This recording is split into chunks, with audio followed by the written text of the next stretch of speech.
Hi friends, welcome to the equity market Kannada. ಎಲ್ಲರಿಗೂ ನಮಸ್ಕಾರ. Futures ಅಂದರೆ ಏನು ಅಂತೇಳಿ ಆಲ್ರೆಡಿ ನಮಗೆ ತಿಳಿದಿದೆ. ಸೊ ಸ್ಟಾಕ್ಸ್ಗಳ ಮೇಲೆ ನಾವು ಫ್ಯೂಚರ್ಸ್ ಮಾಡ್ಬೋದು ಆ್ಯಂಡ್ ಇಂಡೆಕ್ಸ್ಗಳ ಮೇಲೂ ಫ್ಯೂಚರ್ಸ್ ಇರುತ್ತೆ. ಸೊ ಇಂಡೆಕ್ಸ್ ಅಂದರೆ ಯಾವುದು? Nifty 50, bank Nifty financials. So ಇವು ಇಂಡೆಕ್ಸ್ಗಳು. ಭಾಳಷ್ಟು ಫೇಮಸ್ ಆಗಿರೋದು ಯಾವುದು ನಮಗೆ? ನಿಫ್ಟಿ 50 ಮತ್ತು ಬ್ಯಾಂಕ್ ನಿಫ್ಟಿ. ಇವುಗಳ ಮೇಲೂ ನಾವು ಫ್ಯೂಚರ್ಸ್ ಅನ್ನೋದು ಮಾಡ್ಬೋದು. ಬೈಯಿಂಗ್ ಸೆಲ್ಲಿಂಗ್ ಆ್ಯಕ್ಟಿವಿಟಿ ಅನ್ನೋದು ಮಾಡ್ಬೋದು. ಲಾಂಗ್ ಪೊಸಿಷನ್ಸ್ ಆ್ಯಂಡ್ ಶಾರ್ಟಿಂಗ್ ಅನ್ನೋದು ಮಾಡ್ಬೋದು.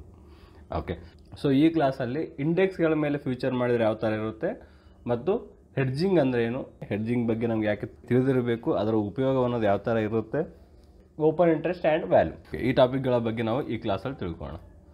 ನಿಫ್ಟಿ 50 ಆ್ಯಂಡ್ ಬ್ಯಾಂಕ್ ನಿಫ್ಟಿ ಇವೆರಡು ಇಂಡೆಕ್ಸ್. ಸೊ ಇಂಡೆಕ್ಸ್ಗಳ ಮೇಲೆ ನಾವು ಇನ್ವೆಸ್ಟ್ಮೆಂಟ್ ಮಾಡೋಕ್ಕೆ ಬರುವುದಿಲ್ಲ. ಏಕೆಂದರೆ ಇವು ಇಂಡೆಕ್ಸ್ ಅಂದರೆ ಏನು, ನಂಬರ್ ಆಫ್ ಸ್ಟಾಕ್ಗಳ ಗ್ರೂಪಿಗೆ ನಾವು ಇಂಡೆಕ್ಸ್ ಅಂತೇವೆ. ಸೊ ಯಾವ ಥರ ಸ್ಟಾಕ್ಸ್ಗಳು ಯಾವ ಥರ ಪರ್ಫಾರ್ಮ್ ಮಾಡುತ್ತೋ ಆ ಥರ ಇಂಡೆಕ್ಸ್ ಅನ್ನೋದು ಆ ಥರ ಮೂವ್ಮೆಂಟ್ ಆಗುತ್ತೆ. ನಿಫ್ಟಿ 50 ಆಗಿರ್ಬೋದು, ಬ್ಯಾಂಕ್ ನಿಫ್ಟಿ ಆಗಿರ್ಬೋದು. ನಿಫ್ಟಿ 50ಯಲ್ಲಿ ಟಾಪ್ ಮಾರ್ಕೆಟ್ ಕ್ಯಾಪಿಟೇಷನ್ ಹೊಂದಿರುವಂಥ 50 ಕಂಪ್ನೀಸ್ಗಳನ್ನು ತೊಗೊಂಡು ನಿಫ್ಟಿ 50ಯಲ್ಲಿ ಇಡಲಾಗಿದೆ. ಆ್ಯಂಡ್ ಅದೇ ಥರ ಬ್ಯಾಂಕ್ ನಿಫ್ಟಿಯಲ್ಲಿ ಟಾಪ್ 12 ಬ್ಯಾಂಕ್ಸ್ಗಳನ್ನು ತೊಗೊಂಡು ಬ್ಯಾಂಕ್ ನಿಫ್ಟಿಯಲ್ಲಿ ಇಡಲಾಗಿದೆ. ಸೊ ಸ್ಟಾಕ್ಸ್ಗಳು ಯಾವ ಥರ ಪರ್ಫಾರ್ಮ್ ಮಾಡುತ್ತೋ ಇಂಡೆಕ್ಸ್ಗಳನ್ನ ಅದೇ ಥರ ಮೂವ್ಮೆಂಟ್ ಆಗುತ್ತೆ. ಫಸ್ಟ್ ಸ್ಟಾಕ್ಸ್ ಅನ್ನೋದು ಮೂವ್ಮೆಂಟ್ ಆಗುತ್ತೆ, ಆಮೇಲೆ ಇಂಡೆಕ್ಸ್ ಅನ್ನೋದು ಮೂವ್ಮೆಂಟ್ ಆಗುತ್ತೆ. ಓಕೆ, ಆಲ್ರೆಡಿ ಇದ್ರ ಬಗ್ಗೆ ನಾವು ಕ್ಲಿಯರಾಗಿ ತಿಳ್ಕೊಂಡಿದ್ವಿ ಬೇಸಿಕ್ ಕ್ಲಾಸ್ಗಳಲ್ಲಿ. ಸೊ ಈಗ ನಿಫ್ಟಿ 50 ಆ್ಯಂಡ್ ಬ್ಯಾಂಕ್ ನಿಫ್ಟಿ ಮೇಲೆ ನಾವು ಇನ್ವೆಸ್ಟ್ಮೆಂಟ್ಸ್ ಮಾಡೋಕ್ಕೆ ಬರುವುದಿಲ್ಲ. ಓನ್ಲಿ ಫ್ಯೂಚರ್ಸ್ ಆ್ಯಂಡ್ ಆಪ್ಷನ್ಸ್ಗಳನ್ನು ಮಾತ್ರ ಮಾಡಬಹುದು. ಡೆರಿವೇಟಿವ್ಸ್ ಅನ್ನೋದು ಮಾತ್ರ ಮಾಡ್ಬೋದು. ಒಂದು ಡೆರಿವೇಟಿವ್ಸ್ ಅನ್ನೋದು ಮಾತ್ರ ನಾವು ಮಾಡಬಹುದು. ಓಕೆ, ನಿಫ್ಟಿ 50 ಆಗಿರ್ಬೋದು, ಬ್ಯಾಂಕ್ ನಿಫ್ಟಿ ಆಗಿರ್ಬೋದು. ಓಕೆ, ಈಗ ನಿಫ್ಟಿ 50 ಬಗ್ಗೆ ತಿಳ್ಕೊಳ್ಳೋಣ. ಸೊ ನಿಫ್ಟಿ 50 ಫ್ಯೂಚರ್ಸ್ ಅನ್ನೋದು ನಾವು ಯಾಕೆ ಮಾಡಬೇಕು ಅನ್ನೋದ್ರ ಬಗ್ಗೆ ನಮ್ಗೆ ತಿಳಿಬೇಕು. ಏಕೆಂದರೆ ಸ್ಟಾಕ್ಸ್ಗಳಿಗೆ ಬೇರೆ ಇರುತ್ತೆ, ಇಂಡೆಕ್ಸ್ಗಳಿಗೆ ಬೇರೆ. ಇಂಡಿವಿಜುವಲಿ ಒಂದು ಸ್ಟಾಕ್ನ ಸೆಲೆಕ್ಟ್ ಮಾಡಿಕೊಂಡು ನಾವು ಫ್ಯೂಚರ್ಸ್ ಟ್ರೇಡಿಂಗ್ ಮಾಡ್ತೀವಿ ಅಂದರೆ ಅಲ್ಲಿ ನಮಗೆ ರಿಸ್ಕ್ನೂ ಇರುತ್ತೆ, ರಿವಾರ್ಡ್ನ ಅದೇ ಥರ ಇರುತ್ತೆ. ಯಾಕಂದರೆ ಹೈ ವೋಲ್ಟಾಲಿಟಿ ಇರುತ್ತೆ, ಇಂಪ್ಯಾಕ್ಟ್ ಕಾಸ್ಟ್ ಇರುತ್ತೆ, ಒಂದು ಲಿಕ್ವಿಡಿಟಿ ಅನ್ನೋದು ಕಡಿಮೆ ಇರುತ್ತೆ. ಸೊ ಇವೆಲ್ಲ ಪ್ರಾಬ್ಲಮ್ಸ್ ಅನ್ನೋದು ಫೇಸ್ ಆಗುತ್ತೆ. ಅದೇ ನಾವು ನಿಫ್ಟಿ 50 ಮೇಲೆ ಟ್ರೇಡಿಂಗ್ ಮಾಡಿದರೆ ಏನೇನು ಉಪಯೋಗಗಳಿವೆ ಅಂತೇಳಿ ನಾವು ತಿಳ್ಕೊಳ್ಳೋಣ. ಸೊ ಈಗ NSE ನಿಫ್ಟಿ 50 ಅನ್ನೋದು ಓಪನ್ ಮಾಡಲಾಗಿದೆ. ಇಲ್ಲಿ ಕೆಳಗಡೆ ಕಾಂಟ್ಯಾಕ್ಟರ್ ಇನ್ಫಾರ್ಮೇಷನ್ ಅಂತಿದೆ. ಫಿಲ್ಟರ್ ಬೈಯಲ್ಲಿ ಇಂಡೆಕ್ಸ್ ಫ್ಯೂಚರ್ಸ್ ಅಂತ ಸೆಲೆಕ್ಟ್ ಮಾಡ್ಕೊಳ್ಳಿ. Index futures. ಸೊ ಪ್ರತಿಯೊಂದು ಫ್ಯೂಚರ್ಸ್ಗಳು ನಮಗೆ 3 ಮಂತ್ಸ್ ಫ್ಯೂಚರ್ಸ್ ಅನ್ನೋದು ಪ್ರೊವೈಡ್ ಮಾಡ್ತಾರೆ. 3 ಮಂತ್ಸ್ ಫ್ಯೂಚರ್ಸ್ ಅನ್ನೋದು ಪ್ರೊವೈಡ್ ಮಾಡ್ತಾರೆ. Current month, mid month, for month. ಈಗ ಕರೆಂಟ್ ಮಂತ್ ಫ್ಯೂಚರ್ಸ್ನ ಸೆಲೆಕ್ಟ್ ಮಾಡ್ಕೊಳ್ಳೋಣ. ಏಪ್ರಿಲ್ ಮಂತ್ ಫ್ಯೂಚರ್ಸ್ ಅನ್ನೋದು ಇಲ್ಲಿದೆ. ಓಕೆ, ಸೊ ಇಲ್ಲಿ ಕ್ವಾಂಟಿಟೀಸ್, ಬಿಡ್, ಆಸ್ಕು. ಬಿಡ್ ಅಂದರೆ ಬೈಯರ್ಸು, ಆಸ್ಕ್ ಅಂದರೆ ಸೇಲರ್ಸು. ಈ ಕ್ವಾಂಟಿಟೀಸು, ಆರ್ಡರ್ಸ್ ಇರುತ್ತೆ. ಓಕೆ, ಸಪೋಸ್ ಈಗ ನಾನು ಒಂದು 75 ಶೇರ್ಸ್ಗಳ ಒಂದು ಲಾಟ್ನ ಬೈ ಮಾಡ್ತಿದ್ದೆ ಅಂತ ತಿಳ್ಕೊಳ್ಳೋಣ. ಸೊ ಯಾವ ಪ್ರೈಸ್ಗೆ? 14,629ಗೆ ಒಂದು ಲಾಟ್ನ ಬೈ ಮಾಡ್ತಿದ್ದೇನೆ. ಓಕೆ, ಸೊ ಕ್ವಾಂಟಿಟೀಸ್ ಎಷ್ಟು? 75. ಓಕೆ, ಈ ಥರ ಇಲ್ಲಿ ನಮಗೆ ತೋರಿಸ್ಕೊಡುತ್ತೆ. ಮಾರ್ಕೆಟ್ ಡೆಪ್ತಲ್ಲಿ ಏನೇನಿರುತ್ತೆ ಅಂತಲೂ ಕ್ಲಿಯರಾಗಿ ತಿಳ್ಕೊಳ್ಳೋಣ.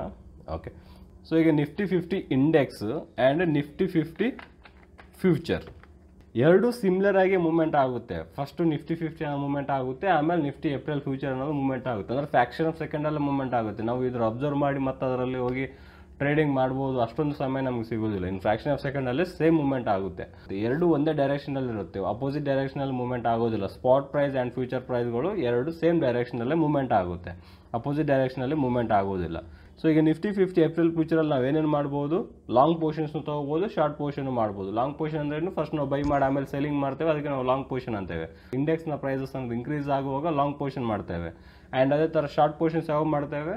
ಒಂದು ಇಂಡೆಕ್ಸ್ ಅನ್ನೋದು ಫಾಲ್ ಆಗ್ತಾ ಇದೆ, ಡಿಕ್ರೀಸ್ ಆಗುವಾಗ ಫಸ್ಟ್ ನಾವು ಸೇಲ್ ಮಾಡಿ, ಹೈ ಪ್ರೈಸಲ್ಲಿ ಸೇಲ್ ಮಾಡಿ, ಪ್ರೈಸ್ ಅನ್ನೋದು ಯಾವಾಗ ಡಿಕ್ರೀಸ್ ಆಗುತ್ತೋ, ಡಿಕ್ರೀಸ್ ಆದಮೇಲೆ ಲೋ ಪ್ರೈಸಲ್ಲಿ ನಾವು ರಿಟರ್ನ್ ಬೈ ಮಾಡೋದ್ರ ಮುಖಾಂತರ ಶಾರ್ಟ್ ಪೊಸಿಷನ್ ಅನ್ನು ತೊಗೊತೇವೆ. ಅಪ್ ಟು ದಿ ಎಕ್ಸ್ಪೈರೀಸ್ವರೆಗೆ ಹೋಲ್ಡಿಂಗ್ ಮಾಡ್ಬೋದು. ಇನ್ ಬಿಟ್ನಲ್ಲಿ ನಮ್ಗೆ ಪ್ರಾಫಿಟ್ ಬಂದಿದೆ ಅಥವಾ ನಾವು ಎಕ್ಸಿಟ್ ಆಗ್ಬೋದು ಅಂದರೆ ಯಾವುದೇ ಸಮಯಕ್ಕೂ ನಾವು ಮಾರ್ಕೆಟ್ ಹವರ್ಸಲ್ಲಿ ನಾವು ಎಕ್ಸಿಟ್ ಆಗ್ಬೋದು. ಬೈಯಿಂಗ್ ಮಾಡಬೇಕಂದ್ರೂ ಸೇಮ್ ಪ್ರಾಡಕ್ಟ್ ಟೈಪ್ಸ್ ಇರುತ್ತೆ, ಸೇಲಿಂಗ್ ಮಾಡ್ಬೇಕಂದ್ರೂ ಸೇಮ್ ಪ್ರಾಡಕ್ಟ್ ಟೈಪ್ಸ್. ಇಂಟ್ರಾಡೇಯಲ್ಲೂ ಮಾಡ್ಬೋದು, ಓವರ್ ನೈಟ್ವರೆಗೂ ಹೋಲ್ಡ್ ಮಾಡ್ಬೋದು. ಇಂಟ್ರಾಡೇಯಲ್ಲಿ ಮಾಡಿದ್ವಿ ಅಂದರೆ 9:15 to 3:30ವರೆಗೆ ನಮ್ಮ ಪೊಸಿಷನ್ಸನ್ನು ಕ್ಲೋಸ್ ಮಾಡ್ಕೋಬೇಕಾಗುತ್ತೆ. ಓವರ್ ನೈಟ್ ಅಂದರೆ ಅಪ್ ಟು ನಾವು 2 days ಆಗಿರ್ಬೋದು, 5 days ಆಗಿರ್ಬೋದು, 1 week ಆಗಿರ್ಬೋದು, ಅಪ್ ಟು ಎಕ್ಸ್ಪೈರೀಸ್ವರೆಗೂ ಹೋಲ್ಡ್ ಮಾಡ್ಕೋಬೋದು ಓವರ್ ನೈಟ್ ಅಂದರೆ. ಸೊ ಇದಕ್ಕೆ ನಾವು ಡೆಲಿವರಿ ಅಂತೇವೆ. ಸೊ ಡೆಲಿವರಿ ತೊಗೋಬೇಕಂದ್ರೆ ಎಷ್ಟು ಕ್ಯಾಪಿಟಲ್ ಬೇಕಾಗುತ್ತೆ? 1,60,799 rupees ಅನ್ನೋದು ಬೇಕಾಗುತ್ತೆ. ಅದೇ ಇಂಟ್ರಾಡೇಗೆ ಮಾಡಬೇಕಂದ್ರೆ ಎಷ್ಟು ಕ್ಯಾಪಿಟಲ್ ಬೇಕಾಗುತ್ತೆ? ಓನ್ಲಿ 83,615 rupees ಅನ್ನೋದು ಬೇಕಾಗುತ್ತೆ. ಹೌದಾ? ಆ್ಯಂಡ್ ಕವರ್ ಆರ್ಡರ್ಲ್ಲೂ ನಾವು ನಿಫ್ಟಿ 50 ಫ್ಯೂಚರ್ಸ್ಗಳನ್ನ ಮಾಡ್ಬೋದು. ಕವರ್ ಆರ್ಡಲ್ಲಿ ಸ್ಟಾಪ್ ಲಾಸ್ ಅನ್ನೋದು ಫಿಕ್ಸ್ಡ್ ಆಗಿ ಇಟ್ಕೋಬೇಕಾಗುತ್ತೆ. 14,622 ಅಲ್ಲಿ ಬೈ ಮಾಡ್ತಿದ್ದೀವಿ ಅಂದಲ್ಲಿ ಸ್ಟಾಪ್ ಲಾಸ್ ಎಷ್ಟು ಇಟ್ಕೋತೇವೆ? ಟೆಕ್ನಿಕಲ್ ಅನಲೈಸ್ ಪ್ರಕಾರ ಸ್ಟಾಪ್ ಲಾಸನ್ನು ನಾವು ಒಂದು 10 ಪಾಯಿಂಟ್ಸ್ ಆಗಿರ್ಬೋದು, 20 ಪಾಯಿಂಟ್ಸ್ ಇಟ್ಕೊಂಡಲ್ಲಿ 14,600 ಆಗಿರ್ಬೋದು ಈ ಥರ ಸ್ಟಾಪ್ ಲಾಸ್ ಇಟ್ಕೊಂಡು ಮಾಡಿದಾಗ ಇನ್ ಕೇಸ್ ನಿಫ್ಟಿ 50 ರಿವರ್ಸಲ್ ಆಗ್ತಿರೋ ಸಂದರ್ಭದಲ್ಲಿ ಸ್ಟಾಪ್ ಲಾಸ್ ಅನ್ನೋದು ಹಿಟ್ ಆಗುತ್ತೆ. ಕವರ್ ಆರ್ಡರ್ಲಿ 100% ಸ್ಟಾಪ್ ಲಾಸ್ ಇದ್ರೆ ಮಾತ್ರ ಆರ್ಡರ್ ಅನ್ನೋದು ಎಕ್ಸಿಕ್ಯೂಟ್ ಆಗುತ್ತೆ, ಇಲ್ಲಾಂದ್ರೆ ಎಕ್ಸಿಕ್ಯೂಟ್ ಆಗೋಲ್ಲ. ಇಷ್ಟು ಮುಂಚೆ ನಮಗೆ ಕವರ್ ಆರ್ಡರಲ್ಲಿ ಭಾಳಷ್ಟು ಮಾರ್ಜಿನ್ಸ್ ಅನ್ನೋದು ಪ್ರೊವೈಡ್ ಮಾಡ್ತಿದ್ರು, ಪ್ರೆಸೆಂಟ್ ಮಾರ್ಜಿನ್ಸ್ ಅನ್ನೋದು ಪ್ರೊವೈಡ್ ಮಾಡ್ತಾ ಇಲ್ಲ. ಅಪ್ಕಮಿಂಗ್ ಡೇಸಲ್ಲಿ ಮಾಡಬಹುದು. ನಿಫ್ಟಿ ಫ್ಯೂಚರ್ಸ್ ಮೇಲೆ ಟ್ರೇಡಿಂಗ್ ಮಾಡಿದ್ರೆ ಯಾವ ಥರದ್ದು ಬೆನಿಫಿಟ್ಸ್ ಇರುತ್ತೆ ಕಂಪೇರ್ ಟು ಸ್ಟಾಕ್ಸ್ಗೆ. ಸೊ ನಿಫ್ಟಿ ಫ್ಯೂಚರ್ಸ್ ಮೇಲೆ ಟ್ರೇಡಿಂಗ್ ಮಾಡಬೇಕು, ಸ್ಟಾಕ್ಸ್ಗಳ ಮೇಲೆ ಫ್ಯೂಚರ್ ಟ್ರೇಡಿಂಗ್ ಮಾಡಬಾರ್ದು ಅನ್ನೋ ವಿಷಯ ಅಲ್ಲ. ಟ್ರೆಂಡ್ ಕನ್ಫರ್ಮ್ ಆಗಿದ್ದರೆ ನೀವು ಯಾವ ಸ್ಟಾಕ್ಸ್ಗಳ ಮೇಲಾದರೂ ಮಾಡ್ಕೋಬೋದು, ಇಂಡೆಕ್ಸ್ಗಳ ಮೇಲಾದರೂ ಮಾಡ್ಕೋಬೋದು. ಬಟ್ ಇಲ್ಲಿ ಸ್ವಲ್ಪ ಇಂಪಾರ್ಟೆಂಟ್ ವಿಷಯಗಳು ನಮಗೆ ತಿಳಿಯುತ್ತೆ. ಇಲ್ಲಿ ಈಗ ನಿಫ್ಟಿ ಫ್ಯೂಚರ್ಸ್ಗೆ ಮತ್ತು ಸ್ಟಾಕ್ಸ್ಗಳ ಫ್ಯೂಚರ್ಸ್ಗೆ ಸ್ವಲ್ಪ ಟಾಪಿಕ್ಸ್ ಅನ್ನೋದು ಡಿಫ್ರೆಂಟ್ ಆಗಿರುತ್ತೆ. ಇಂಪ್ಯಾಕ್ಟ್ ಕಾಸ್ಟ್ ಆಗಿರ್ಬೋದು, ವೋಲ್ಟಾಲಿಟಿ ಆಗಿರ್ಬೋದು, ಓಕೆ, ಮೂವ್ಮೆಂಟ್ಸ್ ಆಗಿರ್ಬೋದು, ವ್ಯಾಲ್ಯೂಮ್ ಆಗಿರ್ಬೋದು, ಈ ಥರ ಇಂಪಾರ್ಟೆಂಟ್ ಟಾಪಿಕ್ಸ್ ಇದೆ. ಆ ಟಾಪಿಕ್ಸ್ಗಳನ್ನು ತಿಳ್ಕೋದ್ರಿಂದ ನಮಗೆ ವೆರಿ ಬೆಟರ್ ಚಾನ್ಸಸ್ ಅನ್ನೋ ಸಿಗುತ್ತೆ. ಈಗ ನಾವು ಒಂದು ಎಕ್ಸಾಂಪಲ್ ನೋಡೋಣ. ನಿಫ್ಟಿ ಫ್ಯೂಚರ್ಸ್ಗೆ ಮತ್ತು ಮಾರುತಿ ಸುಜುಕಿ ಫ್ಯೂಚರ್ಸ್ಗೆ ಡಿಫ್ರೆನ್ಸ್ ನೋಡೋಣ ಒಂದು ಸಾರಿ. ಫಸ್ಟ್ ಒಂದು ಬಂದು ಇಂಪ್ಯಾಕ್ಟ್ ಕಾಸ್ಟ್ ಅನ್ನೋದು ಬರುತ್ತೆ. ಇದು ವೆರಿ ಎಫೆಕ್ಟಿವ್. ನಾವು ಟ್ರೇಡ್ ಮಾಡುವಾಗ ಇಂಪ್ಯಾಕ್ಟ್ ಕಾಸ್ಟ್ ಅನ್ನೋದು ಬರುತ್ತೆ. ಬೈಯರ್ಸ್ ಆ್ಯಂಡ್ ಸೇಲರ್ಸ್ ನಡುವೆ ಇರುವ ಡಿಫ್ರೆನ್ಸ್ ಇರುತ್ತಲ್ಲ, ಅದಕ್ಕೆ ನಾವು ಇಂಪ್ಯಾಕ್ಟ್ ಕಾಸ್ಟ್ ಅಂತೇವೆ.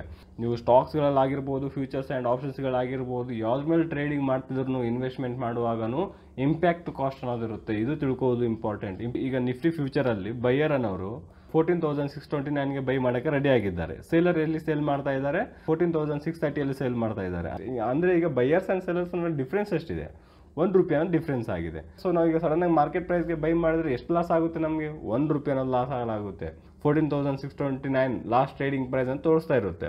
ಬಟ್ ನಾವು ಮಾರ್ಕೆಟ್ ಪ್ರೈಸಲ್ಲಿ ಬೈ ಮಾಡೋಕೆ ಹೋದಲ್ಲಿ 14,630 ಆರ್ಡರ್ ಅನ್ನೋದು ಎಕ್ಸಿಕ್ಯೂಟ್ ಆಗುತ್ತೆ.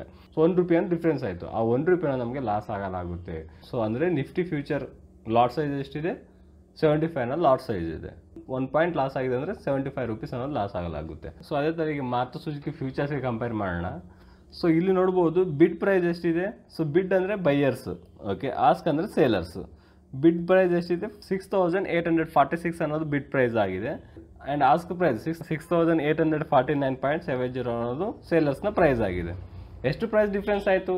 3 ಪಾಯಿಂಟ್ಸ್ ಅಷ್ಟು ಡಿಫ್ರೆನ್ಸ್ ಇದೆ. ಅಂದರೆ ಈ ಮಾರುತಿ ಸುಜುಕಿ ಲಾಟ್ ಸೈಜ್ ಅನ್ನೋದು 100 ಶೇರ್ಸು, 100 × 3 ₹300 ಲಾಸ್ ಆಗುತ್ತೆ. ಸೊ ಜಸ್ಟ್ ಮಾರ್ಕೆಟ್ ಪ್ರೈಸ್ಗೆ ನಾವು ಬೈ ಮಾಡೋದಲ್ಲಿ ₹300 ಲಾಸ್ ಆಗುತ್ತೆ.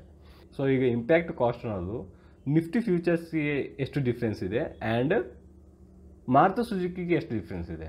ನಿಫ್ಟಿ ಫ್ಯೂಚರಲ್ಲಿ ಓನ್ಲಿ 1 ಪಾಯಿಂಟ್ ಇತ್ತು, ಮಾರುತಿ ಸುಜುಕಿಯಲ್ಲಿ 3 ಪಾಯಿಂಟ್ಸ್ ಇದೆ. ಭಾಳಷ್ಟು ಇಂಪ್ಯಾಕ್ಟ್ ಕಾಸ್ಟ್ ಇದರಲ್ಲಿ ಕಡಿಮೆ ಇದೆ, ನಿಫ್ಟಿ ಫ್ಯೂಚರ್ಸಲ್ಲಿ ಕಡಿಮೆ ಇದೆ. ಯಾಕೆ ಕಡಿಮೆ ಇರುತ್ತೆ? ಅಲ್ಲಿ ಬೈಯರ್ಸ್ ಆ್ಯಂಡ್ ಸೆಲ್ಲರ್ಸ್ ಅನ್ನೋರು ಜಾಸ್ತಿ ಇದ್ದಾರೆ, ಲಿಕ್ವಿಡ್ ಅನ್ನೋದು ಜಾಸ್ತಿ ಇದೆ. ಲಿಕ್ವಿಡ್ ಅಂದರೆ ಏನು? ಬೈಯರ್ಸ್ ಆ್ಯಂಡ್ ಸೇಲರ್ಸ್ ಅನ್ನೋರು ಜಾಸ್ತಿಯಾಗಿ ಪರ್ಫಾರ್ಮ್ ಮಾಡ್ತಿದ್ದೆ, ಅದಕ್ಕೆ ನಾವು ಲಿಕ್ವಿಡ್ ಅಂತೇವೆ. ಓಕೆ, ಇಲ್ಲಿ ನೋಡ್ಬೋದು ಮಾರುತಿ ಸುಜುಕಿಯಲ್ಲಿ ಟೋಟಲ್ ಲಿಕ್ವಿಡಿಟಿ ನೋಡಿಕೊಂಡ್ರೆ ಬೈಯರ್ ಸೈಡ್ ಎಷ್ಟಿದೆ? 27,000 ಆ್ಯಂಡ್ ಸೇಲರ್ ಸೈಡ್ ಎಷ್ಟಿದೆ? 66,400. ಇಷ್ಟು ಕ್ವಾಂಟಿಟೀಸ್ ಇದೆ, ಹೌದಾ? ಅದೇ ನಾವು ನಿಫ್ಟಿ 50ಯಲ್ಲಿ ಅಬ್ಸರ್ವ್ ಮಾಡಿ 3,05,100, 3,16,725. ಸೊ ಹೆಚ್ಚಾಗಿ ಲಿಕ್ವಿಡ್ ಅನ್ನೋದು ನಮಗೆ ಇದರಲ್ಲಿ ಕಂಡು ಬರುತ್ತೆ. ಸೊ ನೀವು ಯಾವುದೇ ಒಂದು ಸಿಗ್ಮೆಂಟಲ್ಲಿ ಟ್ರೇಡಿಂಗ್ ಮಾಡುವಾಗ ಅಲ್ಲಿ ಇಂಪ್ಯಾಕ್ಟ್ ಕಾಸ್ಟ್ ಅನ್ನೋದು ನೋಡಿ ಆ್ಯಂಡ್ ಲಿಕ್ವಿಡ್ ಅನ್ನೋದು ಅಬ್ಸರ್ವ್ ಮಾಡಿ. ಓನ್ಲಿ ಹೈ ಲಿಕ್ವಿಡಿಟಿ ಇರುವ ಸ್ಟಾಕ್ಸ್ಗಳಲ್ಲೇ ನಾವು ಟ್ರೇಡಿಂಗ್ ಮಾಡಬೇಕು. ಕಡಿಮೆ ಲಿಕ್ವಿಡಿಟಿ, ಕಡಿಮೆ ವ್ಯಾಲ್ಯೂಮ್ ಇರುವ ಸ್ಟಾಕ್ಸ್ಗಳಲ್ಲಿ ಟ್ರೇಡಿಂಗ್ ಮಾಡಬಾರ್ದು, ಇನ್ವೆಸ್ಟ್ಮೆಂಟ್ಸ್ ಅನ್ನೋದು ಮಾಡಬಾರ್ದು. Only high liquidities and high volumes ಇರುವ ಸ್ಟಾಕ್ಸ್ಗಳಲ್ಲಿ ಮಾಡಿದರೆ ಬೆಟರ್ ಮೂವ್ಮೆಂಟ್ಸ್ ಇರುತ್ತೆ. ಇಂಡೆಕ್ಸ್ ಆಗಿರ್ಬೋದು ಗುಡ್ ಮೂವ್ಮೆಂಟಲ್ಲಿರುತ್ತೆ. ಅವಾಗ ಈ ಲಿಕ್ವಿಡಿಟಿ ಮತ್ತು ವ್ಯಾಲ್ಯೂಮ್ ಅನ್ನೋದು ಫಾರ್ಮೇಷನ್ ಆಗುತ್ತೆ. ಓಕೆ, ಲಿಕ್ವಿಡ್ ಅಂದರೆ ಏನು? ಬೈಯರ್ಸ್ ಆ್ಯಂಡ್ ಸೆಲ್ಲರ್ಸ್ ಅನ್ನೋದು ಜಾಸ್ತಿ ಆಗಿರಬೇಕು. ಓಕೆ, ಅದ್ರ ಮೀನಿಂಗ್ ಏನು ಬರುತ್ತೆ ಅಂದರೆ ಲಿಕ್ವಿಡಿಟಿದು. ಸಪೋಸ್ ಈಗ ನಾನು ನಿಫ್ಟಿ ಫ್ಯೂಚರಲ್ಲಿ ಒಂದು 100 ಲಾಟ್ಸ್ನ ಬೈ ಮಾಡಬೇಕಂತ ಡಿಸೈಡ್ ಆಗಿ ಅಂತ ತಿಳ್ಕೊಳ್ಳೋಣ. 100 ಲಾಟ್ಸ್ ಅಂದರೆ ಎಷ್ಟಾಯಿತು? 7,500. 7,500 ಶೇರ್ಸ್ ನಾನು ಬೈ ಮಾಡಿದರೆ ಇಂಪ್ಯಾಕ್ಟ್ ಕಾಸ್ಟ್ ಅನ್ನೋದು ಭಾಳಷ್ಟು ಕಡಿಮೆ ಬರುತ್ತೆ. ಈಗ 14,629 ಟ್ರೇಡಿಂಗ್ ಆಗ್ತಾ ಇದೆ. ಸೊ ಈ ಸಮಯದಲ್ಲಿ ನಾನು ಏನು ಮಾಡ್ತೇನೆ? 100 ಲಾಟ್ಸ್ನ ನಾನು ಬೈ ಮಾಡೋಕ್ಕೆ ರೆಡಿ ಆಗ್ತಾನೆ. 7,500 ಶೇರ್ಸ್ನ 14,630 2,400 ಶೇರ್ಸ್ ಇದೆ. ಅದ್ರ ಕೆಳಗಡೆ 150, 150, 75 ಅಪ್ ಟು ನೋಡ್ಕೊಂಡಾಗೂ ನಿಯರ್ ಟು ನಮಗೆ ಭಾಳಷ್ಟು ನಿಯರ್ ಪ್ರೈಸಸಲ್ಲೇ ಸಿಗುತ್ತೆ. 7,500 ಶೇರ್ಸ್ಗಳು 100 ಲಾಟ್ಸ್ನ ಬೈ ಮಾಡಿದ್ರು ಭಾಳಷ್ಟು ಕಡಿಮೆ ಪ್ರೈಸಸಲ್ಲೇ ಸಿಗುತ್ತೆ. ನಾವು ಬೈ ಮಾಡ್ತಾ ಇದ್ದೇವೆ ಅಂದರೆ ಅಪೋಸಿಟ್ ಪರ್ಸನ್ ಸೇಲ್ ಮಾಡಬೇಕು. 7,500 ಶೇರ್ಸನ್ನು ನಾವು ಪಡಿಬೇಕು ಅಂದ್ಕೊಂಡಲ್ಲಿ ಅವರ ಕಾಸ್ಟ್ ಏನಿದೆ, ಅವ್ರ ಕಾಸ್ಟಿಗೆ ನಾನು ಬೈ ಮಾಡಬೇಕಾಗುತ್ತೆ. ಅವ್ರು ಯಾವ ಕಾಸ್ಟಿಗೆ ಸೇಲ್ ಮಾಡ್ತಾರೋ ಆ ಕಾಸ್ಟಿಗೆ ನಾನು ಬೈ ಮಾಡಬೇಕಾಗುತ್ತೆ. ಇಂಪ್ಯಾಕ್ಟ್ ಕಾಸ್ಟ್ ಅನ್ನೋದು ಭಾಳಷ್ಟು ಕಡಿಮೆ ಆಗುತ್ತೆ. ಅದೇ ನಾನೀಗ ಮಾರುತಿ ಸುಜುಕಿಯಲ್ಲಿ 100 ಲಾಟ್ಸ್ ಬೈ ಮಾಡಿದೆ ಅಂತ ತಿಳ್ಕೊಳ್ಳೋಣ. ಅಂದರೆ 10,000 ಶೇರ್ಸ್ನ ಎಟ್ ಎ ಟೈಮಲ್ಲಿ ಬೈ ಮಾಡ್ತೀವಿ ಅಂತ ತಿಳ್ಕೊಳ್ಳೋಣ. 100 ಲಾಟ್ಸ್ನ ಭಾಳಷ್ಟು ಇಂಪ್ಯಾಕ್ಟ್ ಪ್ರೈಸ್ ಬಂದುಬಿಡುತ್ತೆ. ಓಕೆ, 6,846 ಟ್ರೇಡಿಂಗ್ ಆಗ್ತಾ ಇದೆ. ಈಗ ಆ ಒಂದು ಸೇಲರ್ಸ್ ನನಗೆ ಸೇಲ್ ಮಾಡಬೇಕಲ್ವ, 100 ಲಾಟ್ಸ್ನ ನನಗೆ ಸೇಲ್ ಮಾಡಬೇಕು. 6849 100 ಕ್ವಾಂಟಿಟೀಸ್ ಇದೆ. ಆ್ಯಂಡ್ ಅದೇ ಥರ ಕೆಳಗೆ ನೋಡ್ಕೊಂಡು 100, 200, 100, 300, 6850 300 ಕ್ವಾಂಟಿಟೀಸ್ ಇದೆ. ಇಲ್ಲೇ ನಮಗೆ 4 ರೂಪೀಸ್ ಡಿಫ್ರೆನ್ಸ್ ಬಂತು. ಜಸ್ಟ್ ಆಫ್ ಇನ್ನೂ 1000 ಕ್ವಾಂಟಿಟೀಸ್ನೂ ಆಗಿಲ್ಲ, 4.7 ಡಿಫ್ರೆನ್ಸ್ ಬಂದಿದೆ. ಓಕೆ, ಇನ್ನೂ ನಾನು 10,000 ಕ್ವಾಂಟಿಟೀಸ್ನ ಬೈ ಮಾಡ್ಬೋದು. ಅವಾಗ ಏನಾಗುತ್ತೆ, ಡಿಫ್ರೆನ್ಸ್ ಅನ್ನೋದು ಭಾಳ ಆಗುತ್ತೆ. ಟ್ರೇಡಿಂಗ್ ಪ್ರೈಸ್ಗೆ ಮತ್ತು ನಾವು ಬೈ ಮಾಡುವ ಪ್ರೈಸ್ಗೆ ಭಾಳಷ್ಟು ಡಿಫ್ರೆನ್ಸ್ ಆಗುತ್ತೆ. ಇಂಪ್ಯಾಕ್ಟ್ ಕಾಸ್ಟ್ ಅನ್ನೋದು ಸ್ಟಾಕ್ಸ್ ಆಗಿರ್ಬೋದು, ಇಂಡೆಕ್ಸ್ ಆಗಿರ್ಬೋದು, ಅಲ್ಲಿ ವ್ಯಾಲ್ಯೂಮ್ ಅನ್ನೋದು ಚೆನ್ನಾಗಿದೆ, ಭಾಳಷ್ಟು ಜನ ಬೈಯಿಂಗ್ ಸೇಲಿಂಗ್ ಆ್ಯಕ್ಟಿವಿಟಿ ನಡೀತಾ ಇದೆ ಅಂದಲ್ಲಿ ಇಂಪ್ಯಾಕ್ಟ್ ಕಾಸ್ಟ್ ಅನ್ನೋದು ಕಡಿಮೆ ಇರುತ್ತೆ. ಆ್ಯಂಡ್ ಬೈಯಿಂಗ್ ಸೇಲಿಂಗ್ ಆ್ಯಕ್ಟಿವಿಟಿ ಅನ್ನೋದು ಕಡಿಮೆ ನಡೀತಾ ಇದೆ ಅಂದಲ್ಲಿ ಇಂಪ್ಯಾಕ್ಟ್ ಕಾಸ್ಟ್ ಅನ್ನೋದು ಜಾಸ್ತಿ ಆಗಿರುತ್ತೆ. ಓಕೆ, ಸಪೋಸ್ ಈಗ MRF ತೊಗೊಳ್ಳೋಣ. Okay, MRF limited. So MRF limited ಈ ಸ್ಟಾಕ್ಸ್ನು ಡೆರಿವೇಟಿವ್ಸ್ ಅನ್ನೋದಿದೆ. ಸೊ ನಾವು ಈ ಸ್ಟಾಕಲ್ಲೂ ಫ್ಯೂಚರ್ ಟ್ರೇಡಿಂಗ್ ಅನ್ನೋದು ಮಾಡಬಹುದು. ಏಪ್ರಿಲ್ ಮಂತಲ್ಲಿ MRF ಅಲ್ಲಿ ಗುಡ್ ನ್ಯೂಸ್ ಇದೆ. ಈ ಸ್ಟಾಕ್ನ ಪ್ರೈಸ್ ಅನ್ನೋದು ಇನ್ಕ್ರೀಸ್ ಆಗುತ್ತೆ. 82,773 ಇಂದ ಡೆಫಿನೆಟ್ಲಿ ಆಗಿ ಈ ಸ್ಟಾಕ್ ಇನ್ಕ್ರೀಸ್ ಆಗಿ 90,000 ಆಗಿರ್ಬೋದು, 95,000ವರೆಗೆ ಇನ್ಕ್ರೀಸ್ ಆಗುತ್ತೆ ಅಂತ ತಿಳ್ಕೊಳ್ಳೋಣ. ಸೊ ಬಿಗ್ ಪ್ಲೇಯರ್ಸ್ ಆಗಿರ್ಬೋದು, ಫಾರಿನ್ ಟ್ರೇಡರ್ಸ್ ಆಗಿರ್ಬೋದು, ಹ್ಯೂಜ್ ಕ್ವಾಂಟಿಟೀಸ್ನ ಬೈ ಮಾಡಬೇಕು ಅಂತೇಳಿ ಅವರು ಡಿಸೈಡ್ ಮಾಡಿದಾರೆ ಅಂತ ತಿಳ್ಕೊಳ್ಳೋಣ. ಎಷ್ಟು quantities? 2,000 quantities. So lot size ಅನ್ನೋ 10 ಇದೆ. 2,000 ಕ್ವಾಂಟಿಟೀಸ್ ಬೈ ಮಾಡೋಕ್ಕೆ ರೆಡಿ ಆಗಿದ್ದಾರೆ ಅಂತ ತಿಳ್ಕೊಳ್ಳೋಣ. ಅಂದರೆ 200 ಲಾಟ್ಸ್ನ ಬೈ ಮಾಡೋಕ್ಕೆ ರೆಡಿ ಆಗಿದ್ದಾರೆ ಅಂತ ತಿಳ್ಕೊಳ್ಳೋಣ. ಸೊ 2,000 ಕ್ವಾಂಟಿಟೀಸ್ ಬೈ ಮಾಡೋಕ್ಕೆ ಆಗುತ್ತಾ ಇದರಲ್ಲಿ? ಅವ್ರು ಎಷ್ಟು ಅಮೌಂಟ್ ಆದರೂ ಇನ್ವೆಸ್ಟ್ಮೆಂಟ್ ಮಾಡೋಕ್ಕೆ ರೆಡಿ ಆಗಿದ್ದಾರೆ. ಹಾಗಾದರೆ ಈ ಏಪ್ರಿಲ್ ಫ್ಯೂಚರಲ್ಲಿ ಅವರಿಗೆ 2,000 ಶೇರ್ಸ್ಗಳು ಸಿಗುತ್ತಾ? ಸಿಗುವುದಿಲ್ಲ. ಏಕೆಂದರೆ ಇಲ್ಲಿ ಲಿಕ್ವಿಡ್ ಅನ್ನೋದು ಕಡಿಮೆ ಇದೆ. ಬೈಯರ್ಸ್ ಅನ್ನೋರು ಓನ್ಲಿ 980 ಕ್ವಾಂಟಿಟೀಸ್ನ ಬೈ ಮಾಡಿದ್ದಾರೆ. ಸೇಲರ್ಸ್ ಅನ್ನೋರು 1,430 ಕ್ವಾಂಟಿಟೀಸ್ನ ಸೇಲ್ ಮಾಡಿದ್ದಾರೆ. ಈಗ ಬೈಯರ್ ಬಂದು 2,000 ಕ್ವಾಂಟಿಟೀಸ್ನ ಬೈ ಮಾಡಬೇಕಂದ್ರೆ ಸಿಗುತ್ತಾ? ಸಿಗುವುದಿಲ್ಲ. ಓಕೆ, ಲಿಕ್ವಿಡ್ ಅಂದರೆ ಏನು? ಬೈಯರ್ಸ್ ಆ್ಯಂಡ್ ಸೇಲರ್ಸ್ನ ಒಂದು ವ್ಯಾಲ್ಯೂಮ್ ಕ್ವಾಂಟಿಟಿ ಜಾಸ್ತಿ ಆಗಿದ್ದರೆ ನಾವು ಅದಕ್ಕೆ ಲಿಕ್ವಿಡ್ ಅಂತೇವೆ. ಆ್ಯಂಡ್ ಇಂಪ್ಯಾಕ್ಟ್ ಕಾಸ್ಟ್ ಅಂದರೆ ಏನು? ಬೈಯರ್ಸ್ ಆ್ಯಂಡ್ ಸೇಲರ್ಸ್ ನಡುವೆ ಇರುವ ಪ್ರೈಸ್ ಡಿಫ್ರೆನ್ಸ್ ಇರುತ್ತಲ್ಲ, ಅದಕ್ಕೆ ನಾವು ಇಂಪ್ಯಾಕ್ಟ್ ಕಾಸ್ಟ್ ಅಂತೇವೆ. ಇಲ್ಲಿ ಬೈಯರ್ ಅನ್ನೋರು 82,773ಗೆ ಬೈ ಮಾಡೋಕ್ಕೆ ರೆಡಿ ಆಗಿದ್ದಾರೆ. ಸೇಲರ್ ಯಾವ ಪ್ರೈಸ್ಗೆ ರೆಡಿ ಆಗಿದ್ದಾನೆ? 82,899ಗೆ ಸೇಲ್ ಮಾಡೋಕ್ಕೆ ರೆಡಿ ಆಗಿದ್ದಾನೆ. ಎಷ್ಟು ಡಿಫ್ರೆನ್ಸ್ ಆಯಿತು? ನಿಯರ್ ಟು 120 ಪಾಯಿಂಟ್ಸ್ ಡಿಫ್ರೆನ್ಸ್ ಆಗಿದೆ. 120 × 10 1,200. ಜಸ್ಟ್ ನಾವು ಮಾರ್ಕೆಟ್ ಪ್ರೈಸ್ಗೆ ಬೈ ಮಾಡಿದ್ರು 1,200 ರೂಪೀಸ್ ಲಾಸ್ ಆಗಲಾಗುತ್ತೆ. ಸೊ ಇಂಪ್ಯಾಕ್ಟ್ ಕಾಸ್ಟ್ ತಿಳಿದುಕೊಳ್ಳೋದು ಇಂಪಾರ್ಟೆಂಟ್. ಸೊ ಜಾಸ್ತಿ ಇಂಪ್ಯಾಕ್ಟ್ ಕಾಸ್ಟ್ ಇರುವ ಸ್ಟಾಕ್ಸ್ಗಳ ಮೇಲೆ ಟ್ರೇಡಿಂಗ್ ಅನ್ನೋದು ಮಾಡಬಾರ್ದು. ಇಂಪ್ಯಾಕ್ಟ್ ಕಾಸ್ಟ್ ಜಾಸ್ತಿ ಆಗಿದೆ ಅಂದರೆ ಅಲ್ಲಿ ಲಿಕ್ವಿಡ್ ಅನ್ನೋದು ಕಡಿಮೆ ಇದೆ, ಮೂವ್ಮೆಂಟ್ ಅನ್ನೋದು ಕಡಿಮೆ ಇದೆ, ವ್ಯಾಲ್ಯೂಮ್ ಅನ್ನೋದು ಕಡಿಮೆ ಇದೆ. ಓಕೆ, ಸೊ ಈಗ ನಿಫ್ಟಿ ಫ್ಯೂಚರ್ ಅಬ್ಸರ್ವ್ ಮಾಡಿದ್ದೇವೆ, and Maruti Suzuki future observe ಮಾಡಿದ್ದೇವೆ, ಆ್ಯಂಡ್ MRF ಫ್ಯೂಚರ್ಸ್ನ ಅಬ್ಸರ್ವ್ ಮಾಡಿದ್ದೇವೆ. ಸೊ ಯಾವುದರಲ್ಲಿ ಭಾಳಷ್ಟು ಕಡಿಮೆ ಇಂಪ್ಯಾಕ್ಟ್ ಕಾಸ್ಟ್ ಇದೆ? ನಿಫ್ಟಿ ಫ್ಯೂಚರ್ಸಲ್ಲಿ ಕಡಿಮೆ ಇಂಪ್ಯಾಕ್ಟ್ ಕಾಸ್ಟ್ ಇದೆ. ಏಕೆಂದರೆ ಅಲ್ಲಿ ಜಾಸ್ತಿ ಲಿಕ್ವಿಡ್ ಇದೆ, ಒಂದು ವ್ಯಾಲ್ಯೂಮ್ ಅನ್ನೋದು ಚೆನ್ನಾಗಿದೆ ಅಲ್ಲಿ. ಈಗ ಫಸ್ಟ್ ಪಾಯಿಂಟ್ ತಿಳಿತಲ್ಲ, ನಿಫ್ಟಿ ಫ್ಯೂಚರಲ್ಲಿ ಯಾಕೆ ಟ್ರೇಡಿಂಗ್ ಮಾಡಬೇಕಂತೇಳಿ. ಒಂದು ಇಂಪ್ಯಾಕ್ಟ್ ಕಾಸ್ಟ್ ಅನ್ನೋದು ಕಡಿಮೆ ಇರುತ್ತೆ, ಹೈ ಲಿಕ್ವಿಡ್ ಇರುತ್ತೆ. ಆ್ಯಂಡ್ ಸೆಕೆಂಡ್ ಒಂದು ನಿಫ್ಟಿ 50 ಅಂದರೆ ಎಷ್ಟು ಸ್ಟಾಕ್ಸ್ ಇದೆ? 50 ಸ್ಟಾಕ್ಸ್ಗಳಿವೆ. 50 ಸ್ಟಾಕ್ಸ್ಗಳನ್ನ ಯಾವ ಥರ ಮೂವ್ಮೆಂಟ್ ಆಗುತ್ತೋ ಆಮೇಲೆ ಇದು ನಿಫ್ಟಿ 50 ಅನ್ನೋದು ಮೂವ್ಮೆಂಟ್ ಆಗುತ್ತೆ. ಹೌದಾ? ಸೊ ಈಗ ನಾವು ಸ್ಟಾಕ್ಸ್ಗಳ ಮೇಲೆ ಟ್ರೇಡಿಂಗ್ ಮಾಡ್ತಿರುವಾಗ ಹೈ ವೋಲ್ಟೈಲಲ್ಲಿ ಮೂವ್ಮೆಂಟ್ ಆಗ್ತಿರೋ ಸಂದರ್ಭದಲ್ಲಿ ನಮಗೆ ಭಾಳಷ್ಟು ನಮಗೆ ಟೆನ್ಷನ್ ಆಗಿಬಿಡುತ್ತೆ. ಯಾವ ಥರ ಮೂವ್ಮೆಂಟ್ ಆಗುತ್ತೆ, ಅನ್ನೋ ಸ್ಟಾಪ್ ಲಾಸ್ ಹಿಟ್ ಆಗ್ಬೋದು ಅನ್ನೋ ಒಂದು ಭಯ ಅನ್ನೋದು ಕ್ರಿಯೇಟ್ ಆಗುತ್ತೆ. ಆ ಸ್ಟಾಕಲ್ಲಿ ಬ್ಯಾಡ್ ನ್ಯೂಸ್ ಆಗಿರ್ಬೋದು, ಗುಡ್ ನ್ಯೂಸ್ ಬಂದಾಗ ಭಾಳಷ್ಟು ವೋಲ್ಟಾಲಿಟಿ ಮೇಲೆ ಮೂವ್ಮೆಂಟ್ ಆಗುತ್ತೆ. ಆ್ಯಂಡ್ ಲಾಟ್ ಸೈಜ್ ಅನ್ನೋದು ಜಾಸ್ತಿ ಆಗಿರುತ್ತೆ, ಮಾರ್ಜಿನ್ಸ್ಗಳನ್ನೋದು ಕಡಿಮೆ ಪ್ರೊವೈಡ್ ಮಾಡ್ತಾರೆ. ಬಟ್ ನಿಫ್ಟಿ ಫ್ಯೂಚರ್ಸಲ್ಲಿ ಟ್ರೇಡಿಂಗ್ ಮಾಡ್ತಾರೆ, ಮಾರ್ಜಿನ್ಸ್ ಅನ್ನೋದು ಕಡಿಮೆ ಮಾರ್ಜಿನ್ಸ್ ಇರುತ್ತೆ. ಕಂಪೇರ್ ಟು ಆಲ್ ಎಲ್ಲದಕ್ಕೂ ಕಂಪೇರ್ ಮಾಡಿದಾಗ ನಿಫ್ಟಿ ಫ್ಯೂಚರ್ಸ್ ಅನ್ನೋದು ಕಡಿಮೆ ಮಾರ್ಜಿನ್ಸ್, 17 to 18% ಅನ್ನೋದು ಮಾತ್ರ ಮಾರ್ಜಿನ್ಸ್ ಅನ್ನೋದು ಇರುತ್ತೆ. ಓಕೆ, ಬೇರೆ ಸ್ಟಾಕ್ಸ್ಗಳು ನೋಡ್ಕೊಂಡು 25, 30, 50ವರೆಗೂ ಮಾರ್ಜಿನ್ಸ್ ಅನ್ನೋದು ಇರುತ್ತೆ. ಬಟ್ ನಿಫ್ಟಿ ಫ್ಯೂಚರ್ಸಲ್ಲಿ ಭಾಳಷ್ಟು ಕಡಿಮೆ ಮಾರ್ಜಿನ್. ನಿಫ್ಟಿ ಫ್ಯೂಚರ್ಸಲ್ಲಿ ವೋಲ್ಟಾಲಿಟಿ ಅನ್ನೋದು ಕಡಿಮೆ ಇರುತ್ತೆ. 50 ಸ್ಟಾಕ್ಸ್ಗಳು ಯಾವ ಥರ ಮೂವ್ಮೆಂಟ್ ಆಗುತ್ತೋ ಇದನ್ನು ಅದೇ ಥರ ಮೂವ್ಮೆಂಟ್ ಆಗೋದು, ಸಪ್ರೇಟಾಗಿ ಮೂವ್ಮೆಂಟ್ ಆಗೋದಿಲ್ಲಲ್ಲ ಇದು. 50 ಸ್ಟಾಕ್ಸ್ಗಳು ಯಾವ ಥರ ಮೂವ್ಮೆಂಟ್ ಆಗುತ್ತೋ ಆ ಥರ ನಿಫ್ಟಿ 50 ಅನ್ನೋದು ಮೂವ್ಮೆಂಟ್ ಆಗ್ತಾ ಇರುತ್ತೆ. ಅದ್ರ ಸಲುವಾಗಿ ಒಂದು ವೋಲ್ಟಾಲಿಟಿ ಅನ್ನೋದು ಕಡಿಮೆ ಇರುತ್ತೆ. ನಿಫ್ಟಿ ಫ್ಯೂಚರ್ಸಲ್ಲಿ ಟ್ರೇಡಿಂಗ್ ಮಾಡುವಾಗ ನಮಗೆ ಸಿಗುವ ಬೆನಿಫಿಟ್ಸ್ ಏನು? ಫಸ್ಟ್ ಒಂದು ಹೈ ಲಿಕ್ವಿಡಿಟಿ ಇರುತ್ತೆ, ಇಂಪ್ಯಾಕ್ಟ್ ಕಾಸ್ಟ್ ಅನ್ನೋದು ಕಡಿಮೆ ಇರುತ್ತೆ, ಮಾರ್ಜಿನ್ಸ್ಗಳು ಕಡಿಮೆ ಮಾರ್ಜಿನ್ಸ್ಗಳು ಸಿಗುತ್ತೆ, ವೋಲ್ಟಾಲಿಟಿ ಅನ್ನೋದು ಕಡಿಮೆ ಇರುತ್ತೆ. ಆ್ಯಂಡ್ ನಿಫ್ಟಿ 50ಯಲ್ಲಿರುವ ಹೈ ವೇಟೇಜ್ ಸ್ಟಾಕ್ಸ್ಗಳನ್ನ ಅಬ್ಸರ್ವ್ ಮಾಡಿದ್ರೆ ಸಾಕು. ನಿಫ್ಟಿ 50ಯಲ್ಲಿ ಭಾಳಷ್ಟು ವೇಟೇಜ್ ಇರೋ ಸ್ಟಾಕ್ಸ್ಗಳು ಯಾವುವು? Reliance, HDFC bank, Infosys, TCS, ಒಂದು 5 to 10 ಸ್ಟಾಕ್ಸ್ ಇರುತ್ತೆ. ಆ 10 ಸ್ಟಾಕ್ಸ್ನ ಅಬ್ಸರ್ವ್ ಮಾಡಿದ್ರೆ ಸಾಕು. ಆ್ಯಂಡ್ ಟೆಕ್ನಿಕಲ್ ಅನಲೈಸಿಸ್ ಪ್ರಕಾರ ನಿಫ್ಟಿ 50 ಅನ್ನೋದು ಕಡಿಮೆ ವೋಲ್ಟಾಲಿಟಿ ಇರುತ್ತೆ. ಒಂದು ಡೈರೆಕ್ಷನ್ ಸೆಟ್ ಆಗಿದೆ ಅಂದರೆ ಬೈಯಿಂಗ್ ಡೈರೆಕ್ಷನ್ ಬಂದಿದೆ ಅಂದರೆ ಪ್ರೈಸ್ ಅನ್ನೋದು ಇನ್ಕ್ರೀಸ್ ಆಗ್ತಾನೆ ಇರುತ್ತೆ, ಸೇಲಿಂಗ್ ಡೈರೆಕ್ಷನ್ ಬಂದಿದೆ ಸೇಲಿಂಗ್ ಆಗ್ತಾ ಇರುತ್ತೆ. ಜಾಸ್ತಿ ವೋಲ್ಟಾಲಿಟಿ ಅನ್ನೋದು ಇರುವುದಿಲ್ಲ, ಕಡಿಮೆ ವೋಲ್ಟಾಲಿಟಿ ಅನ್ನೋದು ಇರುತ್ತೆ. ಕಂಪೇರ್ ಟು ಬ್ಯಾಂಕ್ ನಿಫ್ಟಿ ಫ್ಯೂಚರ್ಸ್ಗೆ Nifty futures and bank Nifty future compare ಮಾಡಿದಾಗ ನಿಫ್ಟಿ ಫ್ಯೂಚರ್ಸ್ ಅನ್ನೋದು ಭಾಳಷ್ಟು ಬೆಟರ್ ಟು ಟ್ರೇಡ್ ಮಾಡ್ಬೋದು, ಭಾಳಷ್ಟು ಎಫೆಕ್ಟಿವ್ ಆಗೋದಿಲ್ಲ. ಇಂಪ್ಯಾಕ್ಟ್ ಕಾಸ್ಟ್ ಅನ್ನೋದು ಕಡಿಮೆ ಇರುತ್ತೆ, ವೋಲ್ಟಾಲಿಟಿ ಅನ್ನೋದು ಕಡಿಮೆ ಇರುತ್ತೆ. ಲಿಕ್ವಿಡ್ ಅನ್ನೋದು ಜಾಸ್ತಿ ಇರುತ್ತೆ, ಮಾರ್ಜಿನ್ಸ್ಗಳನ್ನ ಕಡಿಮೆ ಸಿಗುತ್ತೆ, ಟೆಕ್ನಿಕಲ್ ಅನಲೈಸಿಸ್ನು ನಮಗೆ ಪರ್ಫೆಕ್ಟಾಗಿ ಸೆಟ್ ಆಗುತ್ತೆ. ಆ್ಯಂಡ್ ನಾವು ಎಷ್ಟು ಶೇರ್ಸ್ಗಳನ್ನಾದರೂ ಬೈ ಮಾಡ್ಬೋದು, ಏಕೆಂದರೆ ವ್ಯಾಲ್ಯೂ ಮೂವ್ಮೆಂಟ್ಸ್ ಅನ್ನೋದು ಹೆಚ್ಚಾಗಿ ಆಗ್ತಾ ಇರುತ್ತೆ. ಸೊ ನಿಫ್ಟಿ ಫ್ಯೂಚರ್ಸಲ್ಲಿ ಟ್ರೇಡ್ ಮಾಡ್ಬೋದು. ಸೊ ಸ್ಟಾಕ್ಸ್ಗಳ ಮೇಲೆ ನಾವು ಫ್ಯೂಚರ್ಸ್ನ ಟ್ರೇಡಿಂಗ್ ಮಾಡ್ತೇವೆ. ಟ್ರೆಂಡ್ ಕನ್ಫರ್ಮ್ ಇದ್ದಾಗ ಮಾತ್ರ ಫ್ಯೂಚರ್ಸಲ್ಲಿ ಟ್ರೇಡಿಂಗ್ ಮಾಡಬೇಕು. ಯಾಕಂದರೆ 1 ಪಾಯಿಂಟ್ ಇನ್ಕ್ರೀಸ್ ಆದರೂ ಅದೇ ಥರ ಪ್ರಾಫಿಟ್ ಇರುತ್ತೆ, 1 ಪಾಯಿಂಟ್ ಡಿಕ್ರೀಸ್ ಆದರೂ ಅದೇ ಥರ ಲಾಸ್ ಇರುತ್ತೆ. ಟ್ರೆಂಡ್ ಕನ್ಫರ್ಮ್ ಆಗಿದ್ದಲ್ಲಿ ಮಾತ್ರ ಫ್ಯೂಚರ್ಸ್ಗಳಲ್ಲಿ ಟ್ರೇಡಿಂಗ್ ಮಾಡಬೇಕು. ಸೊ ಬೆಟರ್ ಟು ಟ್ರೇಡ್ ಅನ್ನೋಕ್ಕೆ ನಮಗೆ ನಿಫ್ಟಿ ಫ್ಯೂಚರ್ಸ್ ಅನ್ನೋದು ಇರುತ್ತೆ ಕಂಪೇರ್ ಟು ಬ್ಯಾಂಕ್ ನಿಫ್ಟಿಗೆ. ನಿಫ್ಟಿ ಫ್ಯೂಚರ್ ಟ್ರೇಡಿಂಗ್ ಬಗ್ಗೆ ನೀವು ಒಂದು ಸಾರಿ ಪ್ರಾಕ್ಟೀಸ್ ಮಾಡಿ, ಯಾವ ಥರ ಮೂವ್ಮೆಂಟ್ ಆಗುತ್ತೆ, ಎಷ್ಟು ಪಾಯಿಂಟ್ಸ್ ಬರುತ್ತೆ ಏನು ಅಂತೇಳಿ. ಜಸ್ಟ್ 1 ಪಾಯಿಂಟ್ ಇನ್ಕ್ರೀಸ್ ಆದ್ರೂ 75 ರೂಪೀಸ್ ಪ್ರಾಫಿಟ್ ಆಗುತ್ತೆ, 1 ಪಾಯಿಂಟ್ ಡಿಕ್ರೀಸ್ ಆದರೂ 75 ರೂಪೀಸ್ ಲಾಸ್. ಬಟ್ ಇದರಲ್ಲಿ ಟೆಕ್ನಿಕಲ್ ಅನಲೈಸ್ ನಾವು ಯೂಸ್ ಮಾಡ್ಕೊಂಡು ಟ್ರೆಂಡ್ ಕನ್ಫರ್ಮೇಷನ್ ಮಾಡ್ಕೋತೇವೆ. ಟ್ರೆಂಡ್ ಅನ್ನೋದು ಸಿಂಗಲ್ ಟ್ರೆಂಡಲ್ಲಿ ಇರುತ್ತೆ. ಅಬ್ಸರ್ವ್ ಮಾಡಿ, ಪ್ರೈಸ್ ಇನ್ಕ್ರೀಸ್ ಆಗಿ ಸ್ಟಾರ್ಟ್ ಆಗಿದೆ ಅಂದರೆ ಪ್ರೈಸ್ ಇನ್ಕ್ರೀಸ್ ಆಗ್ತಾ ಇರುತ್ತೆ, ಪ್ರೈಸ್ ಡಿಕ್ರೀಸ್ ಆಗಿ ಸ್ಟಾರ್ಟ್ ಆಗಿದ್ರೆ ಪ್ರೈಸ್ ಡಿಕ್ರೀಸ್ ಆಗ್ತಾ ಇರುತ್ತೆ, ಅಥವಾ ಒಂದು ಸೈಡ್ ವೇಸ್ ಮೂವ್ಮೆಂಟಲ್ಲಿರುತ್ತೆ. ಓಕೆ, ಅದಕ್ಕೂ ಇನ್ನೂ ಮೇನ್ ಇಂಪಾರ್ಟೆಂಟ್ ಆಗಿ ನಮಗೆ ಇಂಪ್ಯಾಕ್ಟ್ ಕಾಸ್ಟ್ ಅನ್ನೋದು ಕಡಿಮೆ ಸಿಗುತ್ತೆ. ಬೈಯರ್ಸ್ ಆ್ಯಂಡ್ ಸೆಲ್ಲರ್ಸ್ ನಮಗೆ ಡಿಫ್ರೆನ್ಸ್ ಅನ್ನೋದು ಕಡಿಮೆ ಇರುತ್ತೆ, ಅದಕ್ಕೆ ನಾವು ಇಂಪ್ಯಾಕ್ಟ್ ಕಾಸ್ಟ್ ಅಂತೀವಲ್ಲ, ಅದು ಭಾಳಷ್ಟು ಕಡಿಮೆ ಇರುತ್ತೆ. ಓಕೆ, ಒಂದು ವ್ಯಾಲ್ಯೂಮ್ಸ್ ಆಗಿರ್ಬೋದು, ಲಿಕ್ವಿಡ್ ಅನ್ನೋದು ಜಾಸ್ತಿ ಆಗಿರುತ್ತೆ. ಓಕೆ, ಒಂದು ಸಾರಿ ಅಬ್ಸರ್ವ್ ಮಾಡಿ, ನೀವು ಕ್ಲಿಯರಾಗಿ ಅರ್ಥ ಆಗುತ್ತೆ. ಓಕೆ, ಆ್ಯಂಡ್ ನೆಕ್ಸ್ಟ್ ಒಂದು ಹೆಡ್ಜಿಂಗ್. ಹೆಡ್ಜಿಂಗ್ ಅಂದರೆ ಏನು? ಫ್ಯೂಚರ್ಸ್ಗಳ ಮೇಲೆ ನಾವು ಹೆಡ್ಜಿಂಗ್ ಮಾಡ್ತೇವೆ. ಹೆಡ್ಜಿಂಗ್ ಅಂದರೆ ಏನು? ಒಂದು ಎಕ್ಸಾಂಪಲ್ ನೋಡೋಣ. ನಾನು ಹೂವಿನ ತೋಟ ಬೆಳೆಸ್ತೇನೆ ಅಂತ ತಿಳ್ಕೊಳ್ಳೋಣ. ಹೂವಿನ ತೋಟ ಆಗಿರ್ಬೋದು ಅಥವಾ ಬೇರೆ ಯಾವುದಾದ್ರು, ಮಾವಿನ ತೋಟ ಆಗಿರ್ಬೋದು, ಯಾವುದಾದ್ರೂ ಹಣ್ಣುಗಳ ತೋಟ. ಓಕೆ, ಯಾವುದಾದ್ರು ಒಂದು ತೋಟಕ್ಕೆ ಪ್ಲ್ಯಾನ್ ಮಾಡಿದೆ ಅಂತ ತಿಳ್ಕೊಳ್ಳೋಣ. ಸೊ ಆಮೇಲೆ ಏನು ಮಾಡ್ತೇನೆ, ನಾನು ಬೀಜ ಹಾಕಿ ಬೆಳೆಸ್ತೇನೆ ಅದನ್ನು. ಆ ತೋಟದಲ್ಲಿ ನಾನು ಬೀಜ ಹಾಕಿ ಬೆಳೆಸ್ತೇನೆ, ಅದಕ್ಕೆ ಚೆನ್ನಾಗಿ ನೀರು ಇಡ್ತೇನೆ, ವಿತ್ ಔಷಧಿ ಎಲ್ಲ ಆಗಿರ್ಬೋದು ಮೇಂಟೈನ್ ಮಾಡ್ತೇನೆ ಅಂತ ತಿಳ್ಕೊಳ್ಳೋಣ. ಗಿಡಗಳು ದೊಡ್ಡದಾಗ್ತಾ ಇರುತ್ತೆ. ಗಿಡ ದೊಡ್ಡವಾಗುವಾಗ ನನ್ನ ಆ ತೋಟಕ್ಕೆ ಒಂದು ದನಕರುಗಳಾಗಿರ್ಬೋದು, ಜನರಾಗಿರ್ಬೋದು ಬಂದು ಆ ಗಿಡಗಳಿಗೆ ಡಿಸ್ಟರ್ಬ್ ಮಾಡ್ತಾರೆ, ಕಿತ್ಕೊಂಡು ಹೋಗೋದಾಗಲಿ ಅಥವಾ ದನಕರುಗಳು ಬಂದು ಆ ಒಂದು ಗಿಡಗಳನ್ನ ಡ್ಯಾಮೇಜ್ ಅನ್ನೋದು ಮಾಡ್ತಾರೆ. ಸೊ ಅವಾಗ ಆ ಪ್ರಾಬ್ಲಮ್ನ ಸಾಲ್ವ್ ಮಾಡಬೇಕಂದ್ರೆ ನಾನು ಏನು ಮಾಡಬೇಕು, ಅವಾಗ ಆ ತೋಟದ ಸುತ್ತ ಫೆನ್ಸಿಂಗ್ ಆಗಬೇಕು. ಹೌದಾ? ಫೆನ್ಸಿಂಗ್ ಹಾಕಿ ಒಂದು ಗೇಟ್ ಇಟ್ಕೊಂಡಿದೆ ಅಂದರೆ ಓನ್ಲಿ ನಾನು, ಆ ತೋಟದಲ್ಲಿ ಕೆಲಸ ಮಾಡೋರು ಮಾತ್ರ ಹೋಗ್ಬೋದು.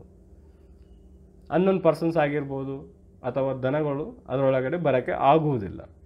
ಅಂದರೆ ನಾನು ಬೆಳೆಸಿರುವ ತೋಟವನ್ನು ಉಳಿಸ್ಕೊಳ್ಳೋ ಸಲುವಾಗಿ ಹೊರಗಡೆ ಒಂದು ಫೆನ್ಸಿಂಗ್ ಅನ್ನೋದು ಹಾಕಿದ್ದೇನೆ.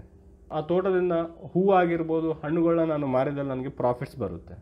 ಹೊರಗಡೆ ಫೆನ್ಸಿಂಗ್ ಹಾಕಿ ಖರ್ಚಾಗಿದೆ, ಬಟ್ ತೋಟದಿಂದ ಬರೋ ಒಂದು ಹೂ ಆಗಿರ್ಬೋದು, ಹಣ್ಣುಗಳಿಂದ ನನಗೆ ಪ್ರಾಫಿಟ್ಸ್ ಅನ್ನೋದು ಬರುತ್ತೆ. ಆ ಬೆಳೆ ನನಗೆ ಬರಬೇಕಂದಲ್ಲಿ ನಾನು ಫೆನ್ಸಿಂಗ್ ಹಾಕಲೇಬೇಕು ಸೇಫಾಗಿ, ಇಲ್ಲಾಂದರೆ ಆ ಬೆಳೆ ನನಗೆ ಲಾಸ್ ಆಗುತ್ತೆ. ಸೇಮ್ ಸ್ಟಾಕ್ ಮಾರ್ಕೆಟಿಂಗಲ್ಲೂ ಏನಾಗುತ್ತೆ ಅಂದರೆ, ಯಾವುದಾದ್ರು ಒಂದು ಸ್ಟಾಕಲ್ಲಿ ಇನ್ವೆಸ್ಟ್ಮೆಂಟ್ ಮಾಡಿದಾಗ, ಅಂದರೆ ನಾವು ಬೈ ಮಾಡೋದ್ರಲ್ಲಿ ಇನ್ವೆಸ್ಟ್ಮೆಂಟ್ ಮಾಡ್ತೇವೆ, ಒಂದು 5 lakhs ಆಗಿರ್ಬೋದು ಇನ್ವೆಸ್ಟ್ಮೆಂಟ್ ಮಾಡ್ತೇವೆ. ಇನ್ವೆಸ್ಟ್ಮೆಂಟ್ ಮಾಡಿದ ಮೇಲೆ ಸ್ಟಾಕ್ನ ಪ್ರೈಸ್ ಅನ್ನೋದು ಡಿಕ್ರೀಸ್ ಆಯಿತು, ಫಾಲ್ ಆಗೋಕ್ಕೆ ಸ್ಟಾರ್ಟ್ ಆಗಿದೆ ಅಂದಲ್ಲಿ ನಮಗೆ ಲಾಸ್ ಆಗುತ್ತೆ. ಸಪೋಸ್ ಇನ್ಫೋಸಿಸಲ್ಲಿ 1000 ಶೇರ್ಸ್ ಇದೆ ಅಂತ ತಿಳ್ಕೊಳ್ಳೋಣ. ಸೊ ಇನ್ಫೋಸಿಸ್ ಸ್ಟಾಕ್ ಪ್ರೈಸ್ ಒಂದು ಇನ್ಕ್ರೀಸ್ ಆಗಲಿಲ್ಲ, ಡಿಕ್ರೀಸ್ ಆಗ್ತಾ ಇದೆ, ಏನೋ ಒಂದು ಬ್ಯಾಡ್ ನ್ಯೂಸ್ ಬಂದಿದೆ ಆ್ಯಂಡ್ ಕ್ವಾರ್ಟರ್ ರಿಸಲ್ಟ್ ಅನ್ನೋದು ಚೆನ್ನಾಗಿ ಬಂದಿಲ್ಲ ಅನ್ನೋ ಸಂದರ್ಭದಲ್ಲಿ ಸ್ಟಾಕ್ನ ಪ್ರೈಸ್ ಒಂದು ಡಿಕ್ರೀಸ್ ಆಗ್ತದೆ ಅಂತ ತಿಳ್ಕೊಳ್ಳೋಣ. ಸೊ ನಮ್ಮ ಇನ್ವೆಸ್ಟ್ಮೆಂಟ್ಸನ್ನು ನಾವು ಉಳಿಸ್ಕೋಬೇಕು ಅಂದ್ಕೊಂಡಲ್ಲಿ ಒಂದು ಫ್ಯೂಚರ್ಸ್ನ ಸೇಲ್ ಮಾಡುವುದು, ಒಂದು ಕಡಿಮೆ ಅಮೌಂಟ್ ಪೇ ಮಾಡೋದ್ರ ಮುಖಾಂತರ ಫ್ಯೂಚರ್ಸನ್ನು ಸೇಲ್ ಮಾಡ್ತೇವೆ. 10 lakhsನ ಉಳಿಸ್ಕೋ ಸಲುವಾಗಿ ನಾವು ಒಂದು 2 lakhsನ ರಿಸ್ಕ್ ತೊಗೋಬೋದಲ್ವ? ತೊಗೋಬೋದು, ಇಲ್ಲಾಂದರೆ 10 lakhs ಲಾಸ್ ಆಗಿಬಿಡುತ್ತೆ. ಓಕೆ, ಹೆಡ್ಜಿಂಗ್ ಅಂದರೆ ಏನು? ನಾವು ಇನ್ವೆಸ್ಟ್ಮೆಂಟ್ ಮಾಡಿರೋ ಅಮೌಂಟನ್ನು ನಾವು ಸೇಫಾಗಿ ಇಡ್ಕೋ ಸಲುವಾಗಿ ಒಂದು ಫ್ಯೂಚರ್ಸ್ನ ನಾವು ಸೇಲ್ ಮಾಡ್ತೇವೆ. ಫ್ಯೂಚರ್ಸ್ ಆಗಿರ್ಬೋದು, ಆಪ್ಷನ್ಸ್ ಆಗಿರ್ಬೋದು, ಅವ್ರನ್ನ ಸೇಲ್ ಮಾಡ್ತೇವೆ, ಅದಕ್ಕೆ ನಾವು ಹೆಡ್ಜಿಂಗ್ ಅಂತೇವೆ. ಓಕೆ, ಇನ್ ಕೇಸ್ ನಾವು ಹೆಡ್ಜಿಂಗ್ ಮಾಡಲಿಲ್ಲ ಅಂದರೆ ಏನಾಗುತ್ತೆ? ಈಗ ಇನ್ಫೋಸಿಸಲ್ಲಿ 10 lakhs ಇನ್ವೆಸ್ಟ್ಮೆಂಟ್ ಮಾಡಿದ್ವಿ, ಸ್ಟಾಕ್ನ ಪ್ರೈಸ್ ಅನ್ನೋದು ಇನ್ಕ್ರೀಸ್ ಆಗಲಿಲ್ಲ, ಡಿಕ್ರೀಸ್ ಆಗ್ತಾ ಇದೆ. 50 ಪಾಯಿಂಟ್ಸ್ ಆಗಿರ್ಬೋದು, 100 ಪಾಯಿಂಟ್ಸ್ ಅಂತ ಡಿಕ್ರೀಸ್ ಆಗಿದೆ, 200 ಪಾಯಿಂಟ್ಸ್ ಡಿಕ್ರೀಸ್ ಆಗಿದೆ ಅಂತ ತಿಳ್ಕೊಳ್ಳೋಣ. ಎಷ್ಟು ಲಾಸ್ ಆಯಿತು? 2 lakhs ರೂಪೀಸ್ ಲಾಸ್ ಆಯಿತು. ಅದೇ ನಾವು ಒಂದು 2 lakhs ಇನ್ನೂ ರಿಸ್ಕ್ ತೊಗೊಂಡು ನಿಫ್ಟಿ ಫ್ಯೂಚರನ್ನು ಸೇಲ್ ಮಾಡಿದಲ್ಲಿ ನಮಗೆ ಯಾವುದೇ ರಿಸ್ಕ್ ಇರೋದಿಲ್ಲ. ಸೊ ಸ್ಟಾಕ್ನ ಪ್ರೈಸ್ ಇನ್ಕ್ರೀಸ್ ಆದರೂ ಲಾಸ್ ಆಗೋದಿಲ್ಲ, ಆ್ಯಂಡ್ ಸ್ಟಾಕ್ನ ಪ್ರೈಸ್ ಡಿಕ್ರೀಸ್ ಆದರೂ ಲಾಸ್ ಆಗೋದಿಲ್ಲ. ಆ್ಯಂಡ್ ಡೆರಿವೇಟಿವ್ಸ್ ಅನ್ನೋದು ಎಲ್ಲ ಸ್ಟಾಕ್ಸ್ಗಳ ಮೇಲೆ ಯಾಕೆ ಇರೋದಿಲ್ಲ, ಓನ್ಲಿ ಒಂದು 160 to 180 ಸ್ಟಾಕ್ಸ್ಗಳಿಗೆ ಮಾತ್ರ ಯಾಕೆ ಇದೆ? ಯಾಕೆ ಎಲ್ಲ ಸ್ಟಾಕ್ಸ್ಗಳಿಗೆ ಡೆರಿವೇಟಿವ್ಸ್ ಇಲ್ಲ? ಫ್ಯೂಚರ್ ಆ್ಯಂಡ್ ಆಪ್ಷನ್ಸ್ ಅನ್ನೋದು ಎಲ್ಲ ಸ್ಟಾಕ್ಸ್ಗಳಿಗೆ ಯಾಕೆ ಇರೋದಿಲ್ಲ ಅನ್ನೋಕ್ಕೆ ರೀಸನ್ ಏನಂದರೆ, ಫ್ಯೂಚರ್ ಆ್ಯಂಡ್ ಆಪ್ಷನ್ ಅನ್ನೋದು ಹೆಡ್ಜಿಂಗ್ ಪರ್ಪಸ್ಗೆ ಇಂಟ್ರೊಡ್ಯೂಸ್ ಮಾಡಿದ್ದಾರೆ ಸ್ಟಾಕ್ ಮಾರ್ಕೆಟಿಂಗ್ಗೆ, ಹೆಡ್ಜಿಂಗ್ ಪರ್ಪಸ್ಗೆ. ಸೊ ಯಾರು ಇನ್ವೆಸ್ಟ್ಮೆಂಟ್ ಮಾಡಿರ್ತಾರೋ, ಇನ್ವೆಸ್ಟ್ಮೆಂಟ್ ಆದಮೇಲೆ ಸ್ಟಾಕ್ನ ಪ್ರೈಸನ್ನು ಡಿಕ್ರೀಸ್ ಆಗ್ತಿರೋ ಸಂದರ್ಭದಲ್ಲಿ ಅವರು ಒಂದು ಫ್ಯೂಚರ್ಸ್ಗಳಾಗಿರ್ಬೋದು, ಒಂದು ಆಪ್ಷನ್ಸ್ಗಳನ್ನ ಸೇಲ್ ಮಾಡೋ ಮುಖಾಂತರ ಅವರು ಲಾಸ್ನ ರಿಕವರಿ ಮಾಡ್ಕೋಬೋದು ಅನ್ನೋ ಉದ್ದೇಶದಿಂದ ಫ್ಯೂಚರ್ ಆ್ಯಂಡ್ ಆಪ್ಷನ್ಸ್ ಅನ್ನೋದು ಇಂಟ್ರೊಡ್ಯೂಸ್ ಮಾಡಿದ್ದಾರೆ. ಬಟ್ ನವ ಡೇಸಲ್ಲಿ ನಾವೇನು ಮಾಡ್ತಿದ್ದೇವೆ, ಮಾರ್ಕೆಟ್ ಟ್ರೆಂಡ್ಸ್ ಪ್ರಕಾರ ನಾವು ಫ್ಯೂಚರ್ ಆ್ಯಂಡ್ ಆಪ್ಷನ್ಸ್ನ ಬೈಯಿಂಗ್ ಮಾಡ್ತಾಯಿದ್ದೇವೆ. ಇನ್ವೆಸ್ಟ್ಮೆಂಟ್ಸ್ ಮಾಡಲಾರ್ದೆ ಡೈರೆಕ್ಟಾಗಿ ಫ್ಯೂಚರ್ ಆ್ಯಂಡ್ ಆಪ್ಷನ್ಸ್ಗಳ ಮೇಲೆ ಟ್ರೇಡಿಂಗ್ ಅನ್ನೋದು ಮಾಡ್ತಿದ್ದೇವೆ. ಮತ್ತು ಎಂಥ ಸ್ಟಾಕ್ಸ್ಗಳಿಗೆ ಒಂದು ಫ್ಯೂಚರ್ ಆ್ಯಂಡ್ ಆಪ್ಷನ್ಸ್ ಡೆರಿವೇಟಿವ್ಸ್ ಅನ್ನೋದು ಇರುತ್ತೆ ಅಂದರೆ, ಒಂದು ಕಂಪ್ನಿ ಇದೆ, ಸ್ಟಾಕ್ ಮಾರ್ಕೆಟಿಂಗ್ ಲಿಸ್ಟಿಂಗ್ ಆದಮೇಲೆ ಅದಕ್ಕೆ ನಾವು ಸ್ಟಾಕ್ ಅಂತೇವೆ, ಹೌದಾ? ಸೊ ಸ್ಟಾಕ್ ಮಾರ್ಕೆಟಿಂಗ್ ಬಂದಮೇಲೆ ಭಾಳಷ್ಟು ಜನ ಇನ್ವೆಸ್ಟ್ಮೆಂಟ್ ಮಾಡ್ತಾರೆ, ಇನ್ ಥೌಸಂಡ್ಸ್ ಆಫ್ ಕ್ರೋರ್ಸಲ್ಲಿ ಇನ್ವೆಸ್ಟ್ಮೆಂಟ್ಸ್ ಅನ್ನೋದು ಮಾಡ್ತಾರೆ. ಕಂಪ್ನಿಯಲ್ಲಿ ಏನಾದರೂ ಕ್ರಿಟಿಕಲ್ ಡಿಸಿಷನ್ಸ್ ಆಗಿರ್ಬೋದು, ಎಷ್ಟೊಂದು ಜನ ಕಂಪ್ನಿ ಮೇಲೆ ಒಂದು ಇನ್ವೆಸ್ಟ್ಮೆಂಟ್ ಮಾಡಿದ್ದಾರೆ ಆ್ಯಂಡ್ ಡಿಪೆಂಡ್ಸ್ ಆನ್ ಕಂಪ್ನಿ ಮೇಲೆ ಇದ್ದಲ್ಲಿ ಕಂಪ್ನಿ ಏನಾದರೂ ಕ್ರಿಟಿಕಲ್ ಡಿಸಿಷನ್ ತೊಗೊಂಡಾಗ ಜನರಿಗೆ ಯಾವುದೇ ಒಂದು ಪ್ರಾಬ್ಲಮ್ಸ್ ಆಗಬಾರ್ದು ಅನ್ನೋ ಉದ್ದೇಶದಿಂದ ಈಗ ಹೆಡ್ಜಿಂಗ್ ಅನ್ನೋದು ಇರುತ್ತೆ. ಸ್ಟಾಕ್ ಎಕ್ಸ್ಚೇಂಜಸ್ ಅವ್ರು ಏನು ಮಾಡ್ತಾರೆ, ಆ ಸ್ಟಾಕಿಗೆ ಡೆರಿವೇಟಿವ್ಸ್ ಅನ್ನೋದು ಕೊಡ್ತಾರೆ. ಓಕೆ, ಈಗ ಸಪೋಸ್ ಈಗ TCS ಇದೆ, TCS ಅಲ್ಲಿ 11 lakhs crores ಅನ್ನೋದು ಇನ್ವೆಸ್ಟ್ಮೆಂಟ್ ಮಾಡಿದ್ದಾರೆ TCS ಕಂಪ್ನಿ ಮೇಲೆ. ಈಗ TCS ಕಂಪ್ನಿ ಒಂದು ಕ್ರಿಟಿಕಲ್ ಡಿಸಿಷನ್ ತೊಗೊಂತು ಅಂದಾಗ ಅದು ಪಾಸಿಟಿವ್ ಆಗಿರ್ಬೋದು, ನೆಗೆಟಿವ್ ಆಗಿರ್ಬೋದು, ಆ ಸ್ಟಾಕ್ನ ಪ್ರೈಸ್ ಅನ್ನೋದು ಸಡನ್ನಾಗಿ ಫಾಲ್ ಆಗಿಬಿಡುತ್ತೆ. ಅಂಥ ಸಮಯಕ್ಕೆ ಇನ್ವೆಸ್ಟರ್ಸ್ಗೆ ಲಾಸ್ ಆಗುತ್ತೆ. ಸೊ ಅಂಥ ಸಮಯದಲ್ಲಿ ಅವ್ರು ಏನು ಮಾಡ್ತಾರೆ, ಫ್ಯೂಚರ್ ಆ್ಯಂಡ್ ಆಪ್ಷನ್ಸ್ ಇದೆ ಅಂದರೆ ಫ್ಯೂಚರ್ಸ್ಗಳನ್ನ ಸೇಲ್ ಮಾಡೋ ಮುಖಾಂತರ ಅವರು ಲಾಸಸ್ ಅನ್ನೋದು ಕವರ್ ಮಾಡ್ಕೋತಾರೆ. ಯಾವುದೇ ಒಂದು ಸ್ಟಾಕಲ್ಲಿ ಭಾಳಷ್ಟು ಜನ ಇನ್ವೆಸ್ಟ್ಮೆಂಟ್ ಮಾಡಿದ್ದಾರೆ ಅಂದರೆ ಅದೊಂದು ಇನ್ವೆಸ್ಟರ್ಸ್ಗೆ ರಿಸ್ಕ್ ಆಗಬಾರ್ದು ಅಂತೇಳಿ ಆ ಸ್ಟಾಕ್ಸ್ಗಳಿಗೆ ಡೆರಿವೇಟಿವ್ಸ್ ಅನ್ನೋದು ಕೊಡ್ತಾರೆ. ಪ್ರೆಸೆಂಟ್ ನಮಗೆ 160 to 180 ಸ್ಟಾಕ್ಸ್ಗಳಿಗೆ ಡೆರಿವೇಟಿವ್ಸ್ ಅನ್ನೋದು ಇದೆ. ಯಾವ ಸ್ಟಾಕ್ಸ್ಗಳಿಗೆ ಡೆರಿವೇಟಿವ್ಸ್ ಇದೆ ಅಂತೇಳಿ ನಾನು PDF ಫೈಲಲ್ಲೂ ನಾನು ಅಪ್ಲೋಡ್ ಮಾಡ್ತೇನೆ. ಓಕೆ, ಆ ಕಂಪ್ನಿ ಒಂದು ರಿಸ್ಕಿಯಲ್ಲಿದ್ದಾಗ ಅಂಥ ಸ್ಟಾಕ್ಸ್ಗಳಿಗೆ ಡೆರಿವೇಟಿವ್ಸ್ ಅನ್ನೋದು ಕೊಡ್ತಾರೆ. ಡೆರಿವೇಟಿವ್ಸ್ ಅನ್ನೋದು ಕೊಟ್ಟಾಗ ನಾವು ಹೆಡ್ಜ್ ಮಾಡೋದ್ರ ಮುಖಾಂತರ ನಮ್ಮ ಲಾಸ್ ಅನ್ನೋದು ನಾವು ಕವರ್ ಮಾಡ್ಕೋಬೋದು. ಸೊ ಹೆಡ್ಜಿಂಗ್ ಅಂದರೆ ಏನು, ನಾವೊಂದು ಸ್ಟಾಕಲ್ಲಿ ಹ್ಯೂಜಾಗಿ ಇನ್ವೆಸ್ಟ್ಮೆಂಟ್ ಮಾಡಿದ್ದೇವೆ, ಈಗ 10 lakhs ಆಗಿರ್ಬೋದು, 20 lakhs ಅನ್ನೋದು ಇನ್ವೆಸ್ಟ್ಮೆಂಟ್ ಮಾಡಿದ್ದೇವೆ. ಇನ್ವೆಸ್ಟ್ಮೆಂಟ್ ಮಾಡಿದ ಮೇಲೆ ಸ್ಟಾಕ್ನ ಪ್ರೈಸ್ ಇನ್ಕ್ರೀಸ್ ಆದರೆ ನಮಗೆ ಪ್ರಾಫಿಟ್ಸ್ ಬರುತ್ತೆ. ಸ್ಟಾಕ್ನ ಪ್ರೈಸ್ ಈಗ ಇನ್ಕ್ರೀಸ್ ಆಗಲಿಲ್ಲ, ಏನೋ ಒಂದು ನ್ಯೂಸ್ ಮೇಲೆ ಸ್ಟಾಕ್ನ ಪ್ರೈಸ್ ಡಿಕ್ರೀಸ್ ಆಗ್ತದೆ ಅಂತ ತಿಳ್ಕೊಂಡು, ಸ್ಟಾಕ್ನ ಪ್ರೈಸ್ ಡಿಕ್ರೀಸ್ ಆಗ್ತಿದೆ ಅಂದರೆ ನಮಗೆ ಭಾಳಷ್ಟು ಲಾಸ್ ಆಗುತ್ತೆ. 50 paise ಡೌನ್ ಆಗಿದೆ, 100 paise ಡೌನ್ ಆಗಿದೆ ಅಂದಲ್ಲಿ ಭಾಳಷ್ಟು ಯೂಸ್ ಆಫ್ ಲಾಸ್ ಆಗುತ್ತೆ.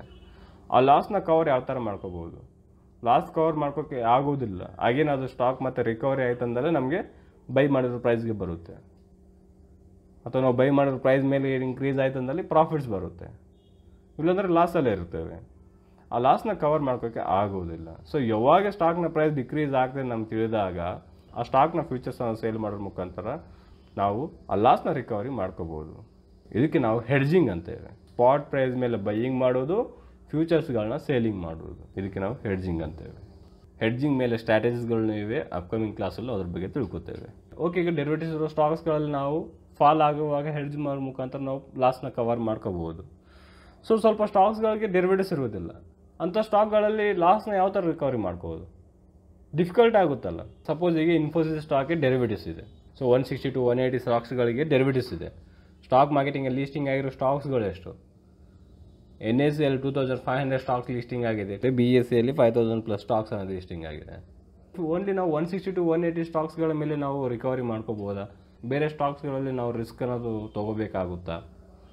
ಓಕೆ, ಹೈ ಪ್ರೈಸಲ್ಲಿ ಬೈ ಮಾಡಿರ್ತೇವೆ, ತಿಳಿದಾರ್ದ ಒಂದು ಹೈ ಪ್ರೈಸಲ್ಲಿ ಬೈ ಮಾಡಿರ್ತೇವೆ, ಪ್ರೈಸ್ ಅನ್ನೋದು ಫಾಲ್ ಆಗ್ತಾ ಇರುತ್ತೆ, ಹ್ಯೂಜ್ ಆಫ್ ಇನ್ವೆಸ್ಟ್ಮೆಂಟ್ ಮಾಡಿರ್ತೇವೆ ಅಲ್ಲಿ, ಆಮೇಲೆ ಪ್ರೈಸ್ ಅನ್ನೋದು ಫಾಲ್ ಆಗ್ತಾ ಇದೆ.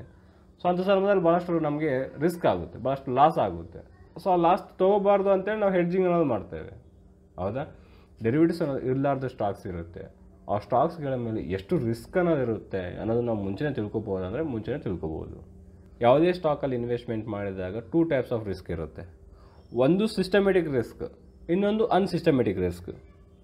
ಸಿಸ್ಟಮೆಟಿಕ್ ರಿಸ್ಕ್ ಅಂದರೆ ಗ್ಲೋಬಲ್ ಮಾರ್ಕೆಟ್ಸ್ ಆಗಿರ್ಬೋದು, ಇಂಡಿಯನ್ ಮಾರ್ಕೆಟ್ಸ್ ಅನ್ನೋ ನೆಗೆಟಿವ್ ಅಲ್ಲಿದೆ ಅಂದಲ್ಲಿ ಆ ಸ್ಟಾಕ್ನ ಪ್ರೈಸ್ ಅನ್ನೋದು ಡಿಕ್ರೀಸ್ ಆಗುತ್ತೆ, ಅದು ಸಿಸ್ಟಮೆಟಿಕ್ ರಿಸ್ಕ್. ಒಂದು ಡೌನ್ ಟ್ರೆಂಡಲ್ಲಿ ಇದೆ, ಒಂದು ಬೀರಿಶ್ ಟ್ರೆಂಡಲ್ಲಿ ಇದೆ ಅಂದಲ್ಲಿ ಎಲ್ಲ ಸ್ಟಾಕ್ಸ್ಗಳನ್ನು ಫಾಲ್ ಆಗುತ್ತೆ, ಅದಕ್ಕೆ ನಾವು ಸಿಸ್ಟಮೆಟಿಕ್ ರಿಸ್ಕ್ ಅಂತೇವೆ. ಅನ್ಸಿಸ್ಟಮೆಟಿಕ್ ರಿಸ್ಕ್ ಇರುತ್ತೆ. ಅನ್ಸಿಸ್ಟಮೆಟಿಕ್ ರಿಸ್ಕ್ ಅಂದರೆ ಕಂಪ್ನಿ ಏನಾದರೂ ನೆಗೆಟಿವ್ ನ್ಯೂಸ್ನ ಪಬ್ಲಿಷ್ ಮಾಡಿದ್ರು, ಒಂದು ರಿಸಲ್ಟ್ ಆಗಿರ್ಬೋದು, ಮ್ಯಾನೇಜ್ಮೆಂಟ್ ಟೀಮ್ನ ಎಕ್ಸ್ಚೇಂಜ್ ಆಗಿರ್ಬೋದು, ಕಂಪ್ನಿ ಕಡೆಯಿಂದ ಏನೋ ನೆಗೆಟಿವ್ ನ್ಯೂಸ್ ಬಂದಿದೆ ಅಂದಲ್ಲಿ ಅದು ಅನ್ಸಿಸ್ಟಮೆಟಿಕ್ ರಿಸ್ಕ್ ಆಗುತ್ತೆ. ಅನ್ಎಕ್ಸ್ಪೆಕ್ಟೆಡ್ ಅದು. ಓಕೆ, ಕಂಪ್ನಿ ಕಡೆಯಿಂದ ಏನೋ ನ್ಯೂಸ್ ಬರ್ತಾ ಇದೆ ಅಂದರೆ ನಮಗೆ ಮುಂಚೆ ತಿಳಿಯುತ್ತೆ, ಅದು ತಿಳಿಯುವುದಿಲ್ಲ, ಸಡನ್ನಾಗಿ ಬಂದುಬಿಡುತ್ತೆ, ಅದು ಅನ್ಎಕ್ಸ್ಪೆಕ್ಟೆಡ್. ಸಿಸ್ಟಮೆಟಿಕ್ ರಿಸ್ಕ್ ಯಾವ ಥರ, ಇಂಡಿಯನ್ ಮಾರ್ಕೆಟ್ ಅನ್ನೋದು ನೆಗೆಟಿವ್ ಟ್ರೆಂಡಲ್ಲಿದೆ ಅಂದಲ್ಲಿ ಎಲ್ಲ ಸ್ಟಾಕ್ಸ್ನ ಪ್ರೈಸ್ ಅನ್ನೋದು ಫಾಲ್ ಆಗ್ತಾ ಇರುತ್ತೆ, ನಾವು ಸೆಲೆಕ್ಟ್ ಮಾಡ್ಕೊಳ್ಳೋ ಸ್ಟಾಕ್ ಪ್ರೈಸ್ನು ಫಾಲ್ ಆಗ್ತಾ ಇರುತ್ತೆ, ಅದು ಸಿಸ್ಟಮೆಟಿಕ್ ರಿಸ್ಕ್.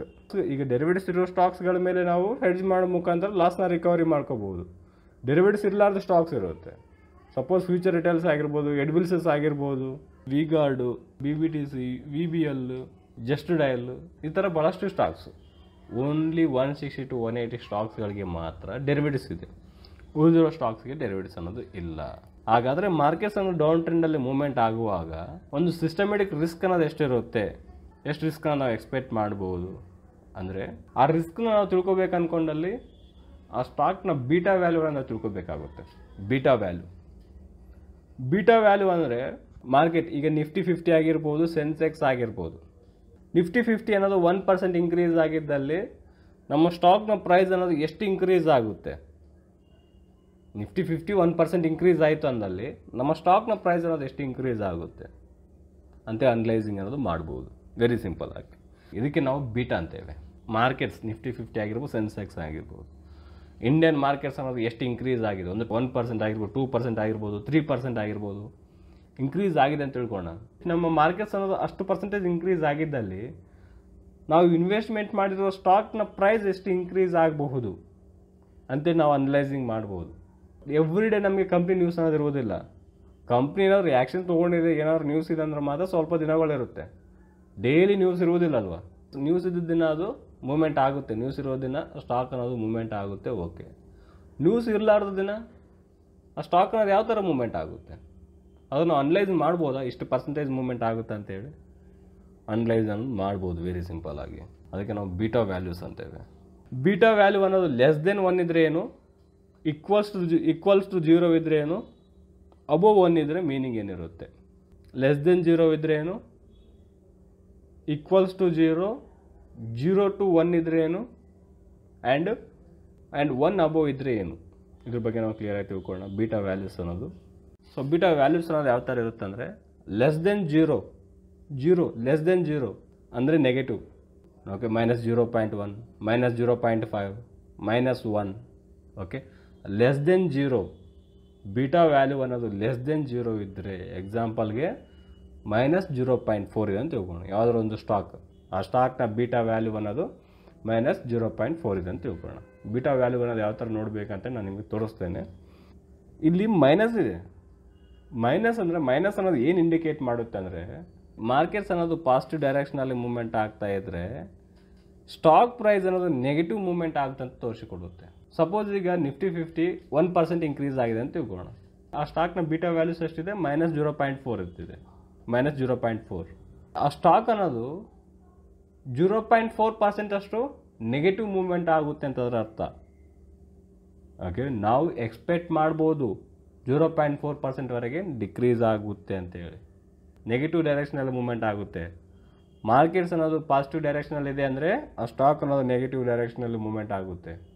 ನಿಫ್ಟಿ 50 1% ಇಂಕ್ರೀಸ್ ಆಗಿದ್ದಲ್ಲಿ ಈ ಸ್ಟಾಕ್ನ ಪ್ರೈಸ್ ಅನ್ನೋದು 0.4% ಅಷ್ಟು ಡಿಕ್ರೀಸ್ ಆಗುತ್ತೆ. ಆ ಸ್ಟಾಕ್ನ ಬೀಟಾ ವ್ಯಾಲ್ಯೂ ಅನ್ನೋದು ಈಕ್ವಲ್ಸ್ ಟು 0 ಇದೆ ಅಂತ ತಿಳ್ಕೊಳ್ಳೋಣ. ಈಕ್ವಲ್ಸ್ ಟು 0, ನೆಗೆಟಿವ್ ಇಲ್ಲ, ಪಾಸಿಟಿವ್ ಇಲ್ಲ, ಈಕ್ವಲ್ ಟು 0 ಇದೆ. ಈಕ್ವಲ್ ಟು 0 ನಾರ್ಮಲಿ ಈ ಸ್ಮಾಲ್ ಕ್ಯಾಪ್ ಸ್ಟಾಕ್ಸ್ಗಳಿಗೆ ಭಾಳಷ್ಟು ಈಕ್ವಲ್ ಟು 0 ಇರುತ್ತೆ. ಇದ್ರ ಮೀನಿಂಗ್ ಒಂದು, ಇವು ಇಂಡಿಪೆಂಡೆಂಟ್ ಸ್ಟಾಕ್ಸ್. ಮಾರ್ಕೆಟ್ ಅನ್ನೋದು ಯಾವ ಥರ ಆದರೂ ಮೂವ್ಮೆಂಟ್ ಆಗಲಿ, ಅದು ಪಾಸಿಟಿವ್ ಆದ್ರೂ ಮೂವ್ಮೆಂಟ್ ಆಗಲಿ, ನೆಗೆಟಿವ್ ಆದ್ರೂ ಮೂವ್ಮೆಂಟ್ ಆಗಲಿ, ಮಾರ್ಕೆಟ್ಸ್ ಅನ್ನೋದು ಯಾವ ಟ್ರೆಂಡಲ್ಲಿದ್ದರೂ ಈ ಸ್ಟಾಕ್ಸ್ಗಳು ಇಂಡಿಪೆಂಡೆಂಟಾಗಿ ಮೂವ್ಮೆಂಟ್ ಆಗ್ತಾ ಇರುತ್ತೆ. ಪ್ರೈಸ್ ಅನ್ನೋದು ಇಂಕ್ರೀಸ್ ಆಗಿರ್ಬೋದು, ಡಿಕ್ರೀಸ್ ಆಗಿರ್ಬೋದು, ಇಂಡಿಪೆಂಡೆಂಟಾಗಿ ಮೂವ್ಮೆಂಟ್ ಆಗ್ತಾ ಇರುತ್ತೆ. ಸಪೋಸ್ ಈಗ ನಿಫ್ಟಿ 50 1% ಇಂಕ್ರೀಸ್ ಆಗಿದ್ದಲ್ಲಿ ಆ ಸ್ಟಾಕ್ನ ಬೀಟಾ ವ್ಯಾಲ್ಯೂ 0 ಇದೆ ಅಂದರೆ ಎಷ್ಟು ಪರ್ಸೆಂಟೇಜ್ ಮೂವ್ಮೆಂಟ್ ಆಗ್ಬೋದು, ಎಷ್ಟು ಮೂವ್ಮೆಂಟ್ ಆಗೋದಿಲ್ಲ, ಅದು ಇಂಡಿಪೆಂಡೆಂಟಾಗಿ ಮೂವ್ಮೆಂಟ್ ಆಗುತ್ತೆ. ಮಾರ್ಕೆಟ್ ಡೈರೆಕ್ಷನ್ ಅದು ಯಾವುದೇ ಥರ ಇರಲಿ. ಸೊ ಮಾರ್ಕೆಟ್ ಡೈರೆಕ್ಷನ್ ಪಾಸಿಟಿವ್ ಟ್ರೆಂಡಲ್ಲಿದ್ದರೂ ಓಕೆ, ನೆಗೆಟಿವ್ ಟ್ರೆಂಡಲ್ಲಿದ್ದರೂ ಓಕೆ, ಈ ಬೀಟಾ ವ್ಯಾಲ್ಯೂಸ್ 0 ಇರುವ ಸ್ಟಾಕ್ಸ್ ಅನ್ನೋದು ಇಂಡಿಪೆಂಡೆಂಟಾಗಿ ಮೂವ್ಮೆಂಟ್ ಆಗುತ್ತೆ. ಮಾರ್ಕೆಟಿಗೆ ಯಾವುದೇ ಸಂಬಂಧ ಇರಲಾರ್ದೆ ಮೂವ್ಮೆಂಟ್ ಆಗ್ತಾ ಇರುತ್ತೆ. ಆ್ಯಂಡ್ ಥರ್ಡ್ ಒನ್ ಒಂದು ಬೀಟಾ ವ್ಯಾಲ್ಯೂ ಅನ್ನೋದು above 0 less than 1, above 0 less than 1 ಇದೆ ಅಂತ ತಿಳ್ಕೊಳ್ಳೋಣ. ಸಪೋಸ್ ಎಕ್ಸಾಂಪಲ್ಗೆ 0.6 ಇದೆ ಅಂತ ತಿಳ್ಕೊಳ್ಳೋಣ. ಸೊ ಯಾವುದಾದ್ರೂ ಸ್ಟಾಕ್ನ ಬೀಟಾ ವ್ಯಾಲ್ಯೂ ಅನ್ನೋದು 0.6 ಇದೆ ಅಂತ ತಿಳ್ಕೊಳ್ಳೋಣ ಎಕ್ಸಾಂಪಲ್ಗೆ. +0.6, ಓಕೆ, +0.6 ಇದೆ ಅಂದರೆ ಮಾರ್ಕೆಟ್ಸ್ ಡೈರೆಕ್ಷನ್ ಯಾವ ಥರ ಇದೆಯೋ ಇದು ಅದೇ ಡೈರೆಕ್ಷನಲ್ಲಿ ಮೂವ್ಮೆಂಟ್ ಆಗುತ್ತೆ. ಮಾರ್ಕೆಟ್ ಪಾಸಿಟಿವ್ ಡೈರೆಕ್ಷನಲ್ಲಿ ಇದೆ ಅಂದರೆ ಇದನ್ನು ಪಾಸಿಟಿವ್ ಡೈರೆಕ್ಷನಲ್ಲೇ ಮೂವ್ಮೆಂಟ್ ಆಗುತ್ತೆ.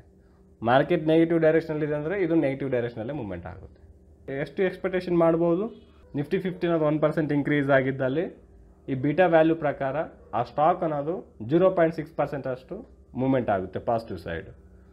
ಅದೇ ಥರ ಮಾರ್ಕೆಟ್ಸ್ ಅನ್ನೋದು ನೆಗೆಟಿವ್ ಡೈರೆಕ್ಷನ್ ಆಗಿದೆ ಅಂತ ತಿಳ್ಕೊಳ್ಳೋಣ. 1% ಡೌನ್ ಆಗಿದೆ. 1% ಡೌನ್ ಆಗಿದ್ದಲ್ಲಿ ಈ ಸ್ಟಾಕ್ನ ಪ್ರೈಸ್ನು ಬೀಟಾ ವ್ಯಾಲ್ಯೂಸ್ ಪ್ರಕಾರ 0.6% ಅಷ್ಟು ಡೌನ್ ಆಗುತ್ತೆ. ಅಂದರೆ ಮಾರ್ಕೆಟ್ ಡೈರೆಕ್ಷನ್ ಪ್ರಕಾರನೇ ಮೂವ್ಮೆಂಟ್ ಆಗುತ್ತೆ. ಪ್ಲಸ್ ವ್ಯಾಲ್ಯೂಸ್ ಇದೆ ಅಂದರೆ ಮಾರ್ಕೆಟ್ ಡೈರೆಕ್ಷನ್ ಪ್ರಕಾರನೇ ಮೂವ್ಮೆಂಟ್ ಆಗುತ್ತೆ. ಓಕೆ, ನಿಫ್ಟಿ 50 ಅನ್ನೋದು 1% ಇಂಕ್ರೀಸ್ ಆಗಿದೆ ಅಂದಲ್ಲಿ 0.6% ಅಷ್ಟು ಆ ಸ್ಟಾಕ್ನ ಪ್ರೈಸ್ ಅನ್ನೋದು ಇಂಕ್ರೀಸ್ ಆಗುತ್ತೆ ಬೀಟಾ ವ್ಯಾಲ್ಯೂಸ್ ಪ್ರಕಾರ. ಓಕೆ. ಆ್ಯಂಡ್ ಬೀಟಾ ವ್ಯಾಲ್ಯೂ ಅನ್ನೋದು ಹೈಯರ್ ದೆನ್ 1 ಇದೆ ಅಂತ ತಿಳ್ಕೊಳ್ಳೋಣ, ಅಬೋವ್ 1 ಇದೆ ಅಂತ ತಿಳ್ಕೊಳ್ಳೋಣ. ಎಕ್ಸಾಂಪಲ್ಗೆ 1.2. ಇದ್ರ ಮೀನಿಂಗ್ ಏನು ಬರುತ್ತೆ ಅಂದರೆ, ಬೀಟಾ ವ್ಯಾಲ್ಯೂಸ್ ಪಾಸಿಟಿವಲ್ಲಿ ಇದೆ ಅಂದರೆ ಮಾರ್ಕೆಟ್ ಡೈರೆಕ್ಷನ್ ಯಾವ ಥರ ಮೂವ್ಮೆಂಟ್ ಆಗುತ್ತೋ ಆ ಸ್ಟಾಕ್ಸ್ಗಳು ಅದೇ ಥರ ಮೂವ್ಮೆಂಟ್ ಆಗುತ್ತೆ. ಪಾಸಿಟಿವ್ ಡೈರೆಕ್ಷನ್ ಇದ್ದರೆ ಪಾಸಿಟಿವ್ ಮೂವ್ಮೆಂಟ್ ಆಗೋದು, ನೆಗೆಟಿವ್ ಡೈರೆಕ್ಷನ್ ಇದೆ ಅಂದರೆ ನೆಗೆಟಿವ್ಲಿ ಮೂವ್ಮೆಂಟ್ ಆಗೋದು. ಸೊ ಈಗ ಮಾರ್ಕೆಟ್ಸ್ ಅನ್ನೋದು 1% ಇನ್ಕ್ರೀಸ್ ಆಗಿದ್ದಲ್ಲಿ ಬೀಟಾ ವ್ಯಾಲ್ಯೂಸ್ ಎಷ್ಟಿದೆ, 1.2% ಇದೆ. ಅಂದರೆ ನಿಫ್ಟಿ 50 1% ಇನ್ಕ್ರೀಸ್ ಆಗಿದೆ, ಇದ್ರ ವ್ಯಾಲ್ಯೂಸ್ 1.2 ಇದೆ. ಇದರ ಅರ್ಥ ಬಂದು 20% ಹೆಚ್ಚಾಗಿ ಮೂವ್ಮೆಂಟ್ ಆಗುತ್ತೆ, ಮಾರ್ಕೆಟ್ಸ್ಕನ್ನ 20% ಹೆಚ್ಚಾಗಿ ಮೂವ್ಮೆಂಟ್ ಆಗುತ್ತೆ ಅಂತ ಅದರ ಅರ್ಥ. ಸಪೋಸ್ ಈಗ ನಿಫ್ಟಿ 50 ಅನ್ನೋದು 1% ಮೂವ್ಮೆಂಟ್ ಆಗಿದೆ, ಬೀಟಾ ವ್ಯಾಲ್ಯೂಸ್ ಪ್ರಕಾರ ಆ ಸ್ಟಾಕ್ ಅನ್ನೋದು 1.2% ಅಷ್ಟು ಇನ್ಕ್ರೀಸ್ ಆಗುತ್ತೆ. ಮಾರ್ಕೆಟ್ ಕ್ಯಾಪ್ರೇಷನ್ ಜಾಸ್ತಿ ಇರುವ ಸ್ಟಾಕ್ಸ್ಗಳೆಲ್ಲವೂ ಹೈ ಬೀಟಾ ವ್ಯಾಲ್ಯೂಸ್ ಇರುತ್ತೆ. ಸೊ ಈ ಬೀಟಾ ವ್ಯಾಲ್ಯೂಸ್ ನಮ್ಗೆ ಯಾಕೆ ತಿಳಿಬೇಕು ಅಂದರೆ, ಮಾರ್ಕೆಟ್ಸ್ ಎಷ್ಟು ಮೂವ್ಮೆಂಟ್ ಆದರೆ ನಮ್ಮ ಸ್ಟಾಕ್ಸ್ಗಳು ಎಷ್ಟು ಮೂವ್ಮೆಂಟ್ ಆಗುತ್ತೆ ಅಂತ ತಿಳ್ಕೋ ಸಲುವಾಗಿ ಬೀಟಾ ವ್ಯಾಲ್ಯೂಸ್ ಅಂತ ತಿಳ್ಕೊಬೇಕಾಗುತ್ತೆ. ಸೊ ಬೀಟಾ ವ್ಯಾಲ್ಯೂ ಒಂದು ಯಾವ ಥರ ತಿಳ್ಕೊಬೋದು ಅಂದಲ್ಲಿ, ಒಂದು ಸ್ಟಾಕ್ನ ಬೀಟಾ ವ್ಯಾಲ್ಯೂ ಅನ್ನೋದು ಎಷ್ಟಿದೆ ಅಂತೇಳಿ ನಮ್ಗೆ ಯಾವ ಥರ ತಿಳಿಯುತ್ತೆ ಅಂದರೆ, ಸಿಂಪಲ್ಲಾಗಿ ಮನಿ ಕಂಟ್ರೋಲ್ ವೆಬ್ಸೈಟ್ಗೆ ಹೋಗಿ, ಮನಿ ಕಂಟ್ರೋಲ್ ವೆಬ್ಸೈಟ್ ಓಪನ್ ಮಾಡಿದ ಮೇಲೆ ಸೊ ಯಾವುದಾದ್ರು ಸ್ಟಾಕ್ಸ್ ನೀವು ಟ್ರೇಡಿಂಗ್ ಮಾಡ್ತಿರೋದಾಗಿರ್ಬೋದು, ಇನ್ವೆಸ್ಟ್ಮೆಂಟ್ ಮಾಡಿರೋದಾಗಿರ್ಬೋದು. ಓಕೆ, ಸಪೋಸ್ TCS ಸ್ಟಾಕ್ ಇದೆ. ಮನಿ ಕಂಟ್ರೋಲ್ ವೆಬ್ಸೈಟ್ನ ಓಪನ್ ಮಾಡಿದ ಮೇಲೆ ಸರ್ಚ್ ಬಾರಲ್ಲಿ ನಾವು ಬೇಕಾಗಿರೋ ಸ್ಟಾಕ್ನ ಹೆಸರನ್ನು ಟೈಪ್ ಮಾಡ್ಕೊಳ್ಳಿ. ಸಪೋಸ್ ನಾನು ಇಲ್ಲಿ TCS ಅಂತ ಟೈಪ್ ಮಾಡ್ತೇನೆ, TCS.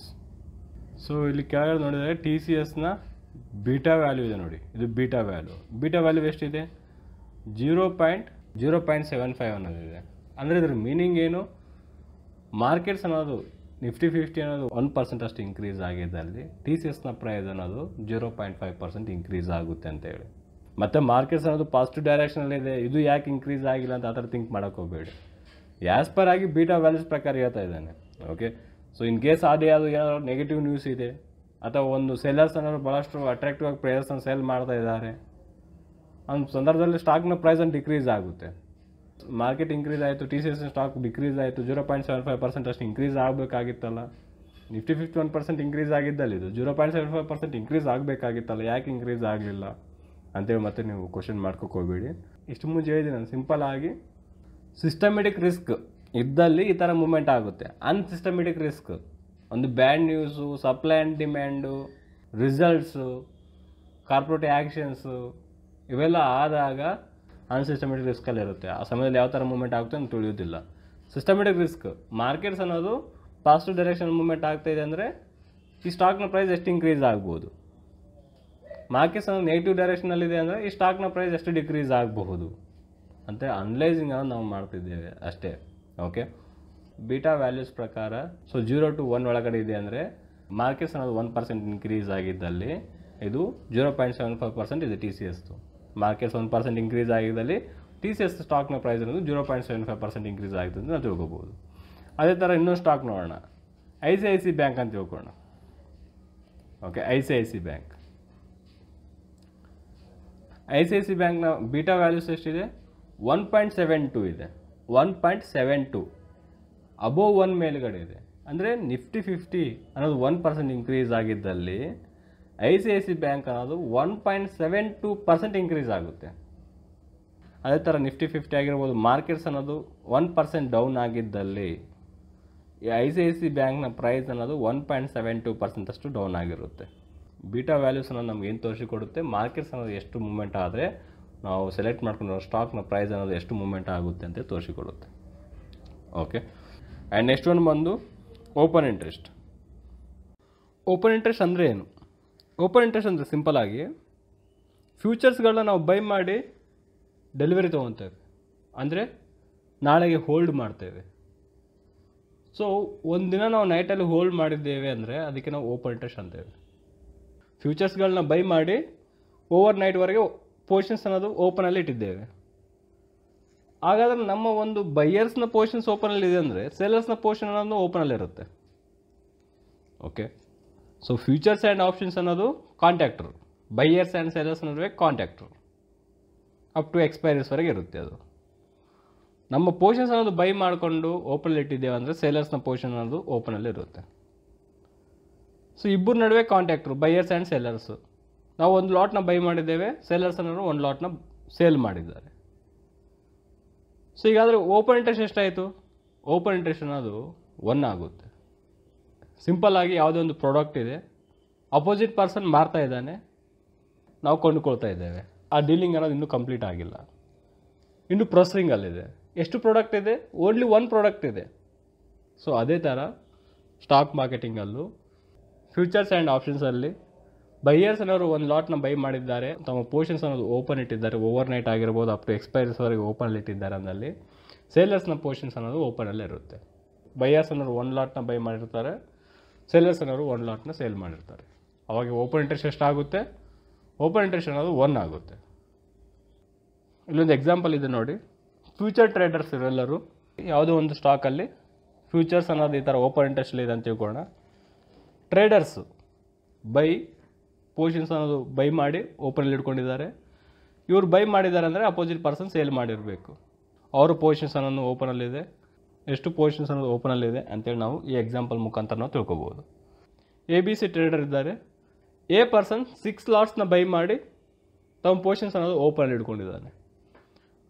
ಓಕೆ, ಬಿ ಟ್ರೇಡರ್ 4 ಲಾಟ್ಸ್ನ ಬೈ ಮಾಡಿ ತಮ್ಮ ಪೊಸಿಷನ್ಸ್ ಅನ್ನೋದು ಓಪನ್ ಇಟ್ಕೊಂಡಿದ್ದಾರೆ. ಫ್ಯೂಚರ್ಸ್ಗಳನ್ನ ಬೈ ಮಾಡಿ, ಫ್ಯೂಚರ್ಸ್ ಅನ್ನೋದು ಲಾಟ್ ಸೈಜಲ್ಲಿರುತ್ತೆ.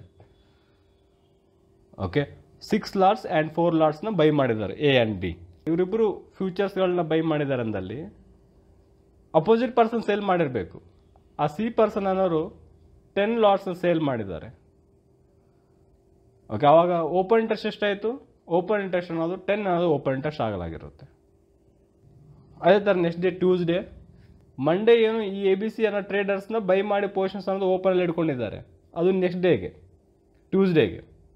ಸೊ ಮಂಡೇ ಆ ದಿನ ಮಾರ್ಕೆಟ್ ಮುಗಿದ ಮೇಲೆ ಓಪನ್ ಇಂಟ್ರೆಸ್ಟ್ ನೋಡಿದಾಗ 10 ಅನ್ನೋದು ಓಪನ್ ಇಂಟ್ರೆಸ್ಟ್ ಆಗಿರುತ್ತೆ, ಹೌದಾ? ಆ್ಯಂಡ್ ನೆಕ್ಸ್ಟ್ ಡೇಗೆ ಇವರು ಪೊಸಿಷನ್ಸ್ ಅನ್ನು ಇಟ್ಕೊಂಡಿದ್ದಾರೆ. ನೆಕ್ಸ್ಟ್ ಡೇಗೆ ಎ ಟ್ರೇಡರ್ ಹತ್ರ ಎಷ್ಟು ಪೊಸಿಷನ್ಸ್ ಅನ್ನೋದು ಓಪನ್ ಇಂಟ್ರೆಸ್ಟಲ್ಲಿದೆ? 6 ಲಾಟ್ಸ್ ಅನ್ನೋದು ಓಪನ್ ಇಂಟ್ರೆಸ್ಟಲ್ಲಿದೆ. ಅದೇ ಥರ ಬಿ ಟ್ರೇಡರ್ ಅನ್ನೋದು ಎಷ್ಟು ಲಾಟ್ಸ್ ಓಪನ್ ಇಂಟ್ರೆಸ್ಟಲ್ಲಿದೆ? 4 ಲಾಟ್ಸ್ ಅನ್ನೋದು ಓಪನ್ ಇಂಟ್ರೆಸ್ಟಲ್ಲಿದೆ. ಸಿ ಟ್ರೇಡರ್ ಹತ್ರ ಎಷ್ಟಿದೆ? 10 ಲಾಟ್ಸ್ ಅಷ್ಟು ಶಾರ್ಟ್ ಮಾಡಿದ್ದಾರೆ, ಇವರು ಸೇಲ್ ಮಾಡಿದ್ದಾರೆ, ಹೌದಾ? ಈ ಸಿ ಟ್ರೇಡರ್ ಏನು ಮಾಡ್ತಾನೆ? ಟ್ಯೂಸ್ಡೇ 8 ಲಾಟ್ಸ್ನ ಬೈ ಮಾಡ್ತಾನೆ.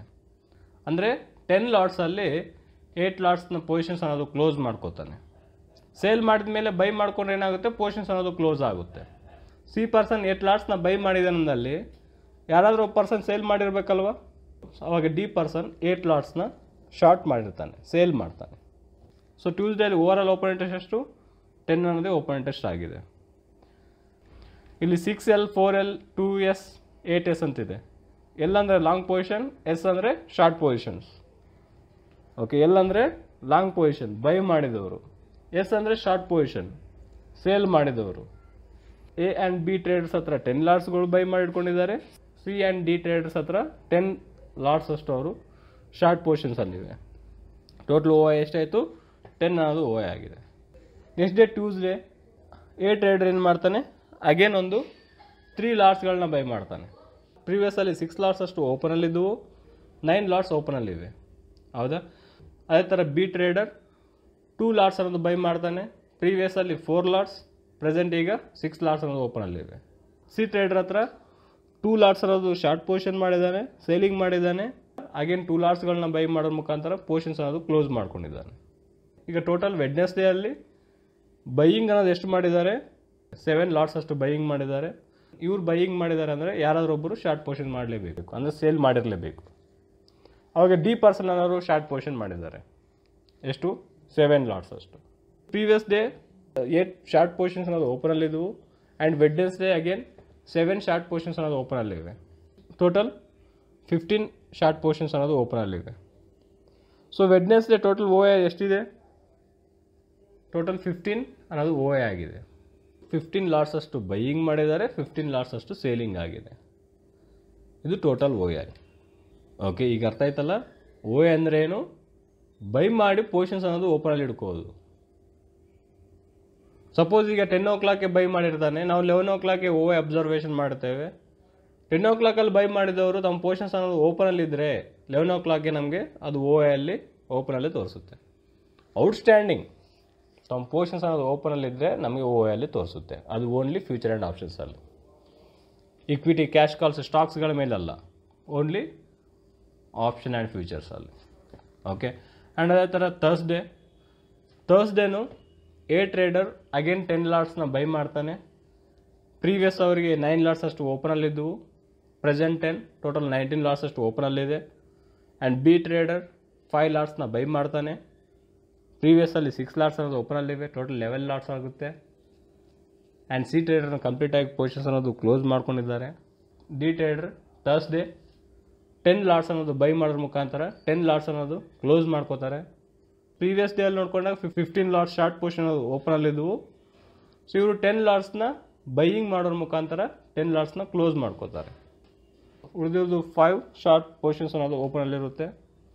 ಸೊ ಈಗ ಟೋಟಲ್ 25 ಲಾಟ್ಸ್ ಅನ್ನೋದು ಬೈಯಿಂಗ್ ಆಗಿದೆ. ಇವರು ಬೈ ಮಾಡಿದ್ದಾರೆ ಅಂದರೆ ಯಾರಾದರೂ ಒಬ್ಬ ಟ್ರೇಡರ್ ಸೇಲ್ ಮಾಡಿರ್ತಾರೆ, ಶಾರ್ಟ್ ಪೊಸಿಷನ್ಸ್ ಅನ್ನೋದು ಮಾಡಿರ್ತಾರೆ. ಈ ಟ್ರೇಡರ್ ಅನ್ನೋರು 25 ಲಾಟ್ಸ್ ಅಷ್ಟು ಶಾರ್ಟ್ ಪೊಸಿಷನ್ ಮಾಡಿದ್ದಾರೆ.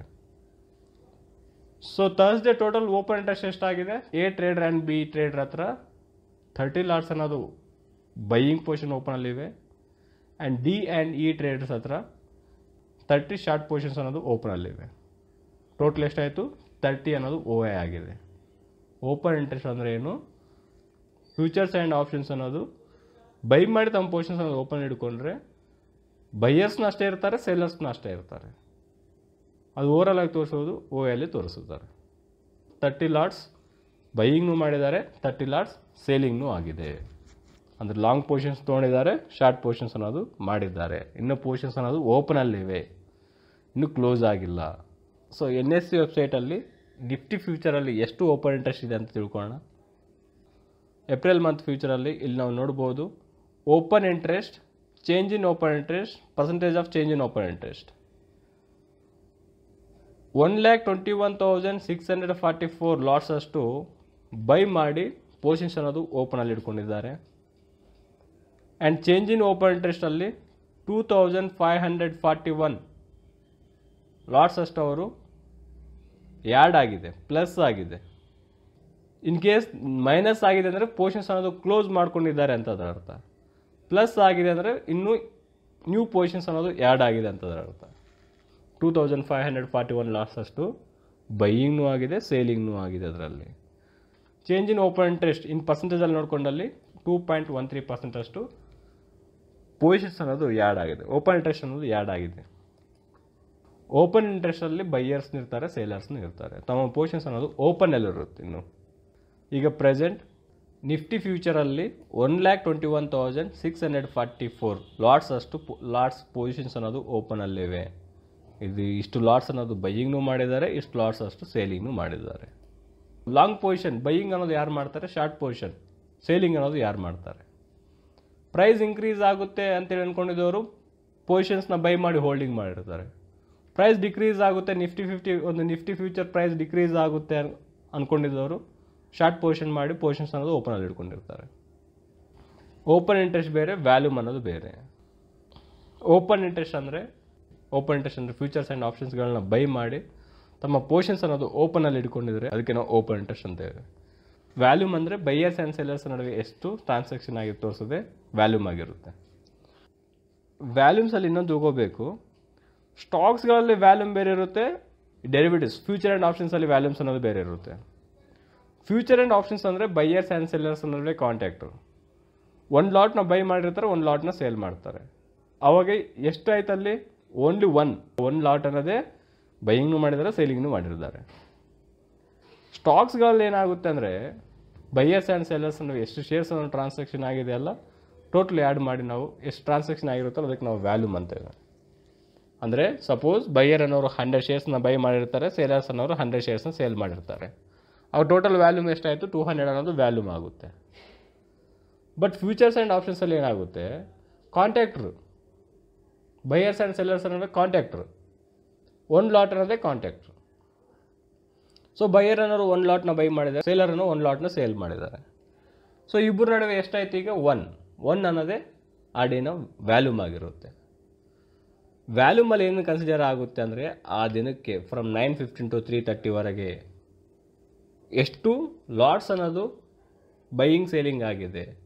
ವ್ಯಾಲ್ಯೂಮ್ ಅನ್ನೋದು ಯಾವಾಗೂ 9:15ಗೆ 0 ಸ್ಟಾರ್ಟ್ ಆಗಿ 3:30ಗೆ ಸಮ್ ವ್ಯಾಲ್ಯೂಮ್ಸಲ್ಲಿ ಕ್ಲೋಸ್ ಆಗುತ್ತೆ. ವ್ಯಾಲ್ಯೂಮ್ ಅನ್ನೋದು ಡೈಲಿ 0 ಸ್ಟಾರ್ಟ್ ಆಗುತ್ತೆ. ಬಟ್ ಓಪನ್ ಇಂಟ್ರೆಸ್ಟ್ ಅನ್ನೋದು ಹೊಸ ಎಕ್ಸ್ಪೈರಿ ಸ್ಟಾರ್ಟ್ ಆಗಿದೆ, ಆ ಮಂತ್ ಎಕ್ಸ್ಪೈರಿ ಅನ್ನೋದು ಇಂಟ್ರೊಡ್ಯೂಸ್ ಮಾಡಿದ್ದಾರೆ ಅಂದರೆ ಆ ದಿನದಿಂದ ಸ್ಟಾರ್ಟ್ ಆಗಿದ್ದು ಕಂಪ್ಲೀಟ್ ಎಕ್ಸ್ಪೈರಿ ಆಗುವವರೆಗೆ ಓಪನ್ ಇಂಟ್ರೆಸ್ಟ್ ಅನ್ನೋದು ರನ್ ಆಗ್ತಾ ಇರುತ್ತೆ. ವ್ಯಾಲ್ಯೂಮ್ ಅನ್ನೋದು ಓನ್ಲಿ 9:15 to 3:30ವರೆಗೆ ಮಾತ್ರ ವ್ಯಾಲ್ಯೂಮ್ಸ್ ಅನ್ನೋದು ಎಷ್ಟು ಮೂವ್ಮೆಂಟ್ ಆಗಿದೆ ಅಂತ ತೋರಿಸಿಕೊಡುತ್ತೆ. ಓಪನ್ ಇಂಟ್ರೆಸ್ಟ್ ಅನ್ನೋದು ಪೊಸಿಷನ್ ಅನ್ನೋದು ಓಪನ್ ಹಿಡ್ಕೊಂಡಿರ್ತಾರೆ ಫ್ರಮ್ ಆ ಒಂದು ಫ್ಯೂಚರ್ಸ್ ಸ್ಟಾರ್ಟ್ ಆಗಿರೋದ್ರಿಂದ ಅಪ್ ಟು ಎಕ್ಸ್ಪೈರಿ ಆಗುವವರೆಗೆ ಪೊಸಿಷನ್ಸ್ ಏನು ಓಪನ್ ಇರುತ್ತಲ್ಲ ಅದು ಓಪನ್ ಇಂಟ್ರೆಸ್ಟಲ್ಲಿ ತೋರಿಸ್ತಾರೆ. ಸೊ ಫ್ಯೂಚರ್ ಆ್ಯಂಡ್ ಆಪ್ಷನ್ಸಲ್ಲಿ ವ್ಯಾಲ್ಯೂಮ್ ಅನ್ನೋದು ಯಾವ ಥರ ಇರುತ್ತೆ ಅಂತ ಎಕ್ಸಾಂಪಲ್ ನೋಡೋಣ. ಸೊ 400 ಲಾಟ್ಸ್ ಅನ್ನೋದು ಬೈಯಿಂಗ್ ಆಗಿದೆ ಆ್ಯಂಡ್ 400 ಲಾಟ್ಸ್ ಅನ್ನೋದು ಸೇಲಿಂಗ್ ಆಗಿದೆ ಅಂತ ತಿಳ್ಕೊಳ್ಳೋಣ. ವ್ಯಾಲ್ಯೂಮ್ ಎಷ್ಟಾಗುತ್ತೆ? 400 ಅನ್ನೋದೇ ವ್ಯಾಲ್ಯೂಮ್ ಆಗಿರುತ್ತೆ, 800 ಆಗಿರೋದಿಲ್ಲ. ನಾವು ಸ್ಟಾಕಲ್ಲಿ ಕ್ಯಾಶ್ ಕಾಲ್ಸ್ ಇಕ್ವಿಟಿಯಲ್ಲಿ ನೋಡ್ತೀವಲ್ಲ, ಇಕ್ವಿಟಿಯಲ್ಲಿ ಕ್ಯಾಶ್ ಕಾಲಲ್ಲಿ 800 ಅನ್ನೋದು ತೋರಿಸ್ತಾ ಇತ್ತು. ಬಟ್ ಇಲ್ಲೇನಾಗುತ್ತೆ, ಓನ್ಲಿ ಕಾಂಟ್ಯಾಕ್ಟರ್ ಎಷ್ಟು ಲಾಟ್ಸ್ ಅನ್ನೋದು ಇಬ್ಬರ ನಡುವೆ ಎಷ್ಟು ಲಾಟ್ಸ್ ಅನ್ನೋದು ಆಗಿದೆ ವ್ಯಾಲ್ಯೂಮಲ್ಲಿ ತೋರಿಸುತ್ತೆ. ವ್ಯಾಲ್ಯೂಮ್ ಅನ್ನೋದು ಡೈಲಿ ಜೀರೋವಿಂದ ಸ್ಟಾರ್ಟ್ ಆಗುತ್ತೆ. ಫ್ರಮ್ 9:15 to 3:30ವರೆಗೆ ಎಷ್ಟು ವ್ಯಾಲ್ಯೂಮ್ಸ್ ಅನ್ನೋ ಟ್ರಾನ್ಸಾಕ್ಷನ್ ಆಗಿರುತ್ತೋ ಅದು ಇಲ್ಲಿ ತೋರಿಸುತ್ತೆ. ಫ್ಯೂಚರ್ ಆ್ಯಂಡ್ ಆಪ್ಷನ್ಸಲ್ಲಿ ಬೈಯರ್ಸ್ ಆ್ಯಂಡ್ ಸೇಲರ್ಸ್ ನಡುವೆ ಏನು ಲಾಟ್ಸ್ ಏನು ಟ್ರಾನ್ಸಾಕ್ಷನ್ ಆಗಿದೆಯಲ್ಲ ಆ ಲಾಟ್ಸ್ ಅನ್ನೋದೇ ಈ ವ್ಯಾಲ್ಯೂಮಲ್ಲಿ ತೋರಿಸಿಕೊಡ್ತಾರೆ. ಆ ದಿನ ಎಷ್ಟು ಪೋರ್ಷನ್ಸ್ಗಳನ್ನ ಬೈ ಮಾಡಿದರೆ, ಎಷ್ಟು ಪೋರ್ಷನ್ಸ್ ಅನ್ನೋದು ಕ್ಲೋಸ್ ಆಗಿದೆ, ಟೋಟಲ್ ಎಲ್ಲೋ ನಮಗೆ ಓಪನ್ ಇಂಟ್ರೆಸ್ಟಲ್ಲಿ ಬರುತ್ತೆ. ಓಕೆ, ವ್ಯಾಲ್ಯೂಮ್ ಬೇರೆ, ಓಪನ್ ಇಂಟ್ರೆಸ್ಟ್ ಬೇರೆ. ವ್ಯಾಲ್ಯೂಮ್ ಅನ್ನೋದು ಡೈಲಿ ಸ್ಟಾರ್ಟ್ ಆಗುತ್ತೆ, ಓಪನ್ ಇಂಟ್ರೆಸ್ಟ್ ಅನ್ನೋದು ಪೋರ್ಷನ್ಸ್ ಅನ್ನೋದು ಓಪನಲ್ಲಿರುತ್ತೆ. Up to from future start ಆಗಿರೋದ್ರಿಂದ ಎಕ್ಸ್ಪೈರಿ ಆಗುವವರೆಗೆ ಪೋರ್ಷನ್ಸ್ ಅನ್ನೋದು ಓಪನ್ ಇರೋದೆಲ್ಲವೂ ಓಪನ್ ಇಂಟ್ರೆಸ್ಟಲ್ಲಿ ತೋರಿಸುತ್ತೆ. ಓಕೆ, ಸೊ ಓಪನ್ ಇಂಟ್ರೆಸ್ಟ್ ಪ್ರಕಾರ ಪ್ರೈಸ್ ಅನಲೈಸಿಂಗ್ ಮಾಡ್ಬೋದಾ ಅಂದರೆ, ಓಪನ್ ಇಂಟ್ರೆಸ್ಟ್ ಪ್ರಕಾರ ಪ್ರೈಸ್ ಅನಲೈಸಿಂಗ್ ಅನ್ನೋದು ಮಾಡಬಹುದು. ಯಾವ ಥರ ಅಂದರೆ, ಸ್ಟಾಕ್ ಪ್ರೈಸ್ ಅನ್ನೋದು ಇನ್ಕ್ರೀಸ್ ಆಗ್ತಾ ಇದೆ, ಅದೇ ಥರ ಓಪನ್ ಇಂಟ್ರೆಸ್ಟ್ ಅನ್ನೋದು ಇನ್ಕ್ರೀಸ್ ಆಗ್ತಾ ಇದೆ ಅಂದಲ್ಲಿ ಟ್ರೇಡರ್ಸ್ನ ಪರ್ಸ್ಪೆಕ್ಟಿವ್ ಏನಾಗಿರುತ್ತೆ ಅಂದರೆ ಬುಲ್ಲಿಶ್ ಟ್ರೆಂಡ್ ಕಡೆಗಿರುತ್ತೆ. ಸೊ ಈಗ ಸ್ಟಾಕ್ನ ಪ್ರೈಸ್ ಇನ್ಕ್ರೀಸ್ ಆಗ್ತಾ ಇದೆ, ಅವಾಗ ನಾವೇನು ಮಾಡ್ತೀವಿ, ಫ್ಯೂಚರ್ಸ್ಗಳನ್ನ ಬೈ ಮಾಡಿ ಹೋಲ್ಡ್ ಮಾಡ್ತೇವೆ. ಏಕೆಂದರೆ ಬುಲ್ಲಿಶ್ ಟ್ರೆಂಡ್ ಇದೆ, ಇನ್ನು ಪ್ರೈಸ್ ಇನ್ಕ್ರೀಸ್ ಆಗುತ್ತೆ ಅಂತೇಳಿ ಬೈ ಮಾಡಿ ಹೋಲ್ಡ್ ಮಾಡ್ತೇವೆ. ಸ್ಮಾಲ್ ಹಿಂಟ್ ಅನ್ನೋದು ಯಾವಾಗ ಸಿಗುತ್ತೆ ಅಂದರೆ, ಪ್ರೈಸ್ ಇನ್ಕ್ರೀಸ್ ಆಗ್ತಾ ಇದೆ ಪ್ಲಸ್ ಓಪನ್ ಇಂಟ್ರೆಸ್ಟ್ನು ಜಾಸ್ತಿ ಫಾರ್ಮೇಷನ್ ಆಗ್ತಾ ಇದೆ, ಇನ್ಕ್ರೀಸ್ ಆಗ್ತಾ ಇದೆ ಓಪನ್ ಇಂಟ್ರೆಸ್ಟ್ ಅನ್ನೋದ್ರಲ್ಲಿ, ಇನ್ನೂ ಸ್ಟಾಕ್ನ ಪ್ರೈಸ್ ಫರ್ದರ್ ಇನ್ಕ್ರೀಸ್ ಆಗುತ್ತೆ ಅಂತ ಅದರ ಅರ್ಥ. ಇನ್ನೂ ಬುಲ್ಲಿಶ್ ಟ್ರೆಂಡಲ್ಲಿ ಇದೆ ಅಂತ ನಾವು ತಿಳ್ಕೊಬೋದು. ಸೊ ಅದೇ ಥರ ಪ್ರೈಸ್ ಅನ್ನೋದು ಇನ್ಕ್ರೀಸ್ ಆಗ್ತಾ ಇದೆ, ಓಪನ್ ಇಂಟ್ರೆಸ್ಟ್ ಅನ್ನೋದು ಡಿಕ್ರೀಸ್ ಆಗ್ತಾ ಇದೆ. ಪೋರ್ಷನ್ಸ್ಗಳನ್ನ ಕ್ಲೋಸ್ ಮಾಡ್ಕೋತಿದ್ದಾರೆ. ಪೋರ್ಷನ್ಸ್ಗಳನ್ನ ಕ್ಲೋಸ್ ಮಾಡ್ಕೋವಾಗ ಅವಾಗ ಸ್ಮಾಲ್ ಹಿಂಟ್ ಏನಂದರೆ, ಬುಲ್ಲಿಶ್ ಟ್ರೆಂಡ್ ಅನ್ನೋದು ಅಲ್ಲಿಗೆ ಎಂಡ್ ಆಗ್ತಾ ಇದೆ, ಒಂದು ರಿವರ್ಸಲ್ ನಾವು ಎಕ್ಸ್ಪೆಕ್ಟ್ ಮಾಡ್ಬೋದು, ಬುಲ್ಲಿಶ್ ಟ್ರೆಂಡಿಂದ ಬೀರಿಶ್ ಟ್ರೆಂಡ್ಗೆ ಎಕ್ಸ್ಪೆಕ್ಟ್ ಮಾಡ್ಬೋದು ಅಂತೇಳಿ ಅರ್ಥ ಮಾಡ್ಕೋಬೋದು. ಆ ಸ್ಟಾಕ್ನ ಪ್ರೈಸ್ ಅನ್ನೋದು ಇನ್ಕ್ರೀಸ್ ಆಗ್ತಾ ಇದೆ, ಓಪನ್ ಇಂಟ್ರೆಸ್ಟ್ ಅನ್ನೋದು ಡಿಕ್ರೀಸ್ ಆಗ್ತಾ ಇದೆ. ಯಾಕೆ ಡಿಕ್ರೀಸ್ ಆಗುತ್ತೆ? ಓವರ್ ಬಾಟ್ ಆಗಿದ್ದಾಗ ಬಹಳಷ್ಟು ಜನ ಪೋರ್ಷನ್ಸ್ಗಳನ್ನ ಕ್ಲೋಸ್ ಮಾಡ್ಕೋತಾರೆ. ಯಾಕೆ ಕ್ಲೋಸ್ ಮಾಡ್ಕೋತಾರೆ? ಪ್ರೈಸ್ ಅನ್ನೋದು ಮತ್ತೆ ಡಿಕ್ರೀಸ್ ಆಗುತ್ತೆ, ಪ್ರೈಸ್ ಡಿಕ್ರೀಸ್ ಆದಾಗ ನಮಗೆ ಲಾಸ್ ಬರುತ್ತೆ ಅಂತೇಳಿ ಅವರು ಅಲ್ಲೇ ಪೋರ್ಷನ್ಸ್ಗಳನ್ನ ಕ್ಲೋಸ್ ಮಾಡ್ಕೋತಾರೆ. ನಾವು ಏನು ಅರ್ಥ ಮಾಡ್ಕೋಬೋದು ಅವಾಗ, ಆ ಸ್ಟಾಕಲ್ಲಿ ಬುಲ್ಲಿಶ್ನೆಸ್ ಅನ್ನೋದು ಕಂಪ್ಲೀಟ್ ಆಗ್ತಾ ಇದೆ, ಮೇ ಬಿ ಒಂದು ರಿವರ್ಸಲ್ ಟ್ರೆಂಡ್ ಎಕ್ಸ್ಪೆಕ್ಟೇಷನ್ ಮಾಡಬಹುದು, ಒಂದು ರಿವರ್ಸಲ್ ಟ್ರೆಂಡನ್ನು ನಾವು ಎಕ್ಸ್ಪೆಕ್ಟೇಷನ್ ಮಾಡ್ಬೋದು ಅಂತೇಳಿ ಅರ್ಥ ಮಾಡ್ಕೋಬೋದು. ಆ್ಯಂಡ್ ಅದೇ ಥರ ಪ್ರೈಸ್ ಅನ್ನೋದು ಡಿಕ್ರೀಸ್ ಆಗ್ತಾ ಇದೆ, ಫಾಲ್ ಆಗ್ತಾ ಇದೆ. ಪ್ರೈಸ್ ಫಾಲ್ ಆಗ್ತಿರೋ ಸಮಯದಲ್ಲಿ ನಾವೇನು ಮಾಡ್ತೀವಿ, ಫ್ಯೂಚರ್ಸ್ಗಳನ್ನ ಸೇಲ್ ಮಾಡ್ತೇವೆ, ಶಾರ್ಟ್ ಮಾಡ್ತೇವೆ. ಅವಾಗ ಏನಾಗುತ್ತೆ, ಅಗೇನ್ ಓಪನ್ ಇಂಟ್ರೆಸ್ಟ್ ಅನ್ನೋದು ಇನ್ಕ್ರೀಸ್ ಆಗುತ್ತೆ. ಈಗ ಕಂಟಿನ್ಯೂಸ್ಲಿ 4-5 ಡೇಸ್ ಸ್ಟಾಕ್ನ ಪ್ರೈಸ್ ಡಿಕ್ರೀಸ್ ಆಗ್ತಿದ್ದ ಸಂದರ್ಭದಲ್ಲಿ ನಾವು ಫ್ಯೂಚರ್ಸ್ಗಳನ್ನ ಶಾರ್ಟ್ ಮಾಡ್ತೇವೆ. ಅವಾಗ ಭಾಳಷ್ಟು ಜನ ಶಾರ್ಟ್ ಮಾಡ್ತಾರೆ. ಅವಾಗ ಏನಾಗುತ್ತೆ, ಓಪನ್ ಇಂಟ್ರೆಸ್ಟ್ ಅನ್ನೋದು ಇನ್ಕ್ರೀಸ್ ಆಗುತ್ತೆ. ಸ್ಟಾಕ್ನ ಪ್ರೈಸ್ ಡಿಕ್ರೀಸ್ ಆಗ್ತಾ ಇದೆ, ಓಪನ್ ಇಂಟ್ರೆಸ್ಟ್ ಅನ್ನೋದು ಇನ್ಕ್ರೀಸ್ ಆಗುವಾಗ ಟ್ರೇಡರ್ಸ್ನ ಪರ್ಸ್ಪೆಕ್ಟಿವ್ ಏನಾಗಿರುತ್ತೆ ಅಂದರೆ, ಒಂದು ಬೀರಿಶ್ ಟ್ರೆಂಡ್ ಸೈಡ್ ಇದೆ ಅಂತೇಳಿ, ಆ ಸ್ಟಾಕಲ್ಲಿ ಬೀರಿಶ್ ಟ್ರೆಂಡ್ ಇದೆ ಅಥವಾ ಇಂಡೆಕ್ಸ್ಗಳಲ್ಲಿ ಬೀರಿಶ್ ಟ್ರೆಂಡ್ ಇದೆ ಅಂತ ನಾವು ಅರ್ಥ ಮಾಡ್ಕೋಬೋದು. ಆ್ಯಂಡ್ ಅದೇ ಥರ ಸ್ಟಾಕ್ನ ಪ್ರೈಸ್ ಅನ್ನೋದು ಡಿಕ್ರೀಸ್ ಆಗ್ತಾ ಇದೆ, ಓಪನ್ ಇಂಟ್ರೆಸ್ಟ್ ಅನ್ನೋದು ಡಿಕ್ರೀಸ್ ಆಗ್ತಾ ಇದೆ. ಸ್ಟಾಕ್ನ ಪ್ರೈಸ್ ಇನ್ನೂ ಡಿಕ್ರೀಸ್ ಆಗ್ತಾ ಇದೆ, ಓಪನ್ ಇಂಟ್ರೆಸ್ಟ್ ಅನ್ನೋದು ಡಿಕ್ರೀಸ್ ಆಗ್ತಾ ಇದೆ. ಡಿಕ್ರೀಸ್ ಆಗ್ತಾಯಿದೆ ಅದ್ರ ಮೀನಿಂಗ್ ಏನು? ಪೋರ್ಷನ್ಸ್ಗಳನ್ನ ಕ್ಲೋಸ್ ಮಾಡ್ಕೋತಿದ್ದಾರೆ. ಯಾವಾಗ ಪೋರ್ಷನ್ಸ್ಗಳು ಕ್ಲೋಸ್ ಮಾಡ್ಕೋದು, ಅದು ಓವರ್ ಸೋಲ್ಡ್ ಆದಾಗ ಮತ್ತೆ ಸ್ಟಾಕ್ ಪ್ರೈಸ್ ಮತ್ತೆ ಅಗೇನ್ ಇನ್ಕ್ರೀಸ್ ಆಗುತ್ತೇನೋ ಅಂತೇಳಿ ತಿಳಿದಾಗ ಅವ್ರು ಏನು ಮಾಡ್ತಾರೆ, ಪೋರ್ಷನ್ಸ್ಗಳನ್ನ ಕ್ಲೋಸ್ ಮಾಡ್ಕೋತಾರೆ. ಸ್ಟಾಕ್ ಪ್ರೈಸ್ ಡಿಕ್ರೀಸ್ ಆಗ್ತಾ ಇದೆ, ಓವರ್ ಸೋಲ್ಡ್ ಆಗಿದೆ. ಓವರ್ ಸೋಲ್ಡ್ ಆದಾಗ ಏನಾಗುತ್ತೆ, ಸ್ಟಾಕ್ನ ಪ್ರೈಸ್ ಮತ್ತೆ ಅಗೇನ್ ಇನ್ಕ್ರೀಸ್ ಆಗುತ್ತೆ. ಅಥವಾ support and resistance levels support ಪಾಯಿಂಟಿಗೆ ಬಂದೆ ಅಂದರೆ ಮತ್ತೆ ಪ್ರೈಸ್ ಅನ್ನೋದು ಇನ್ಕ್ರೀಸ್ ಆಗುತ್ತೆ. ಹೌದಾ? ಸೊ ಅಂಥ ಸಮಯದಲ್ಲಿ ಪೋರ್ಷನ್ಸ್ಗಳನ್ನ ಕ್ಲೋಸ್ ಮಾಡ್ಕೋತಾರೆ, ಅಂದರೆ ಓಪನ್ ಇಂಟ್ರೆಸ್ಟ್ ಅನ್ನೋದು ಡಿಕ್ರೀಸ್ ಆಗುತ್ತೆ. ಓಪನ್ ಇಂಟ್ರೆಸ್ಟ್ ಡಿಕ್ರೀಸ್ ಆದಾಗ ಟ್ರೇಡರ್ಸ್ನ ಪರ್ಸ್ಪೆಕ್ಟಿವ್ ಏನಾಗಿರುತ್ತೆ, ಬೀರಿಶ್ ಟ್ರೆಂಡ್ ಅನ್ನೋದು ಕಂಪ್ಲೀಟ್ ಆಗ್ತಾ ಇದೆ, ಅಲ್ಲಿಂದ ಒಂದು ರಿವರ್ಸಲ್ ಎಕ್ಸ್ಪೆಕ್ಟೇಷನ್ ಮಾಡ್ಬೋದು, ಅಂದರೆ ಬುಲ್ಲಿಶ್ ಸೈಡ್ ನಾವು ಎಕ್ಸ್ಪೆಕ್ಟೇಷನ್ ಮಾಡ್ಬೋದು ಅಂತೇಳಿ ಅರ್ಥ ಮಾಡ್ಕೋಬೋದು. ಇವೆಲ್ಲ ಸ್ಮಾಲಾಗಿ ನಮಗೆ ಹಿಂಟ್ಸ್ಗಳು. ಇವೆಲ್ಲ ಮುಂಚೆನೇ ನಾವು ಅನಲೈಸಿಂಗ್ ಮಾಡ್ಬೋದು, ಸ್ಟಾಕ್ ಪ್ರೈಸ್ ಯಾವ ಸೈಡ್ ಮೂವ್ಮೆಂಟ್ ಆಗುತ್ತೆ ಅಂತೇಳಿ. ಓಕೆ, ಕ್ಲಿಯರಾಗಿ ನೀವು ಓಪನ್ ಇಂಟ್ರೆಸ್ಟ್ ಮೇಲೆ ನೀವು ಅನಲೈಸಿಂಗ್ ಮಾಡಿದರೆ ಇವೆಲ್ಲ ನಿಮ್ಗೆ ತಿಳಿಯುತ್ತೆ. ಈ ಓಪನ್ ಇಂಟ್ರೆಸ್ಟ್ ಬಗ್ಗೆ ನಾವು ಆಪ್ಷನ್ ಚಾನಲ್ ಇನ್ನೂ ನಾವು ಚೆನ್ನಾಗಿ ತಿಳ್ಕೊತೇವೆ. ಈ ಕ್ಲಾಸಲ್ಲಿ ನೀವು ಕ್ಲಿಯರ್ ಮಾಡ್ಕೋಬೇಕಾಗಿರೋ ಟಾಪಿಕ್ಸ್ಗಳು, ನಿಫ್ಟಿ ಫ್ಯೂಚರ್ಸ್ ಮೇಲೆ ಯಾಕೆ ಟ್ರೇಡಿಂಗ್ ಮಾಡ್ತೇವೆ, ಟ್ರೇಡಿಂಗ್ ಮಾಡೋಕ್ಕೆ ರೀಸನ್ಸ್ಗಳು ಇದೆಯಲ್ಲ, ಲಿಕ್ವಿಡ್ ಅಂದರೆ ಏನು, ಇಂಪ್ಯಾಕ್ಟ್ ಕಾಸ್ಟ್ ಅಂದರೆ ಏನು, ಹೆಡ್ಜಿಂಗ್ ಅಂದರೆ ಏನು, ಹೆಡ್ಜಿಂಗ್ ಅನ್ನೋದು ನಾವು ಯಾಕೆ ಮಾಡಬೇಕು, ಮತ್ತು ಬೀಟಾ ವ್ಯಾಲ್ಯೂಸ್ ಮೇಲೆ ಒಂದು ಸ್ಟಾಕ್ನ ಮೂವ್ಮೆಂಟ್ ಅನ್ನೋದು ಯಾವ ಥರ ಆಗುತ್ತೆ ಮುಂಚೆ ನಾವು ಅನಲೈಸಿಂಗ್ ಮಾಡ್ಬೋದಾ. ಸೊ ಬೀಟಾ ವ್ಯಾಲ್ಯೂಸ್ ಅಂದರೆ ಏನು, ಒಂದು ಸ್ಟಾಕ್ನ ಬೀಟಾ ವ್ಯಾಲ್ಯೂಸನ್ನು ಯಾವ ಥರ ನೋಡ್ಕೋಬೋದು, ಒಂದು ಸ್ಟಾಕ್ನ ಬೀಟಾ ವ್ಯಾಲ್ಯೂಸನ್ನು ನಮಗೆ ಏನು ಹೇಳ್ಕೊಡುತ್ತೆ, ಆ ಬೀಟಾ ವ್ಯಾಲ್ಯೂಸ್ ಅಂದರೆ ಏನು, ನೆಕ್ಸ್ಟ್ ಒಂದು ಓಪನ್ ಇಂಟ್ರೆಸ್ಟ್ ಅಂದರೆ ಏನು, ಓಪನ್ ಇಂಟ್ರೆಸ್ಟ್ಗೆ ಮತ್ತು ವ್ಯಾಲ್ಯೂಸ್ಗೆ ಇರುವ ಡಿಫ್ರೆನ್ಸ್ ಏನು, ಈ ಟಾಪಿಕ್ಸ್ಗಳ ಬಗ್ಗೆ ನಾವು ಈ ಕ್ಲಾಸಲ್ಲಿ ತಿಳ್ಕೊಂಡಿದ್ದೇವೆ. ನಿಮ್ಗೆ ಅರ್ಥ ಆಗಿಲ್ಲ ಅಂದರೆ ಈ ವಿಡಿಯೋನ ಮತ್ತೆ ಅಗೇನ್ ಇನ್ನೊಂದು ಸಾರಿ ನೋಡಿ. ಸೊ ಪ್ರಾಕ್ಟಿಕಲಾಗಿ ಅರ್ಥ ಮಾಡ್ಕೋಕೆ ಪ್ರಯತ್ನಿಸಿ. ಇವತ್ತು ನೋಡಿದ್ದು ಪ್ರಾಕ್ಟಿಕಲಾಗಿ ಮಾಡಿ, ಅರ್ಥ ಆಗಿಲ್ಲ ಅಂದರೆ ಇನ್ನೊಂದು ಸಾರಿ ವೀಡಿಯೋನ ನೋಡಿ. ನಿಮ್ಗೆ ಏನೋ ಡೌಟ್ಸ್ ಬಂದಲ್ಲಿ ನೀವು ವಾಟ್ಸಪ್ ಚಾಟ್ ಮುಖಾಂತರ ಕ್ಲಿಯರ್ ಮಾಡ್ಕೋಬೋದು. ಸೊ ಈ ವಿಡಿಯೋಸ್ಗಳಲ್ಲಿ ನಿಮಗೆ ಗುಡ್ ಇನ್ಫಾರ್ಮೇಷನ್ ಸಿಗ್ತಾ ಇದೆ ಅಂದಲ್ಲಿ ಈ ವಿಡಿಯೋಸ್ಗಳಿಗೆ ಲೈಕ್ ಮಾಡಿ ಮತ್ತು ನಿಮ್ಮ ಕಾಮೆಂಟ್ಸನ್ನು ನೀವು ತಿಳಿಸ್ಬೋದು. ಓಕೆ ಫ್ರೆಂಡ್ಸ್, ಇದು ಇವತ್ತಿನ ಕ್ಲಾಸ್ ಆ್ಯಂಡ್ ನೆಕ್ಸ್ಟ್ ಕ್ಲಾಸಲ್ಲಿ ಸಿಗೋಣ ಫ್ರೆಂಡ್ಸ್. Thank you.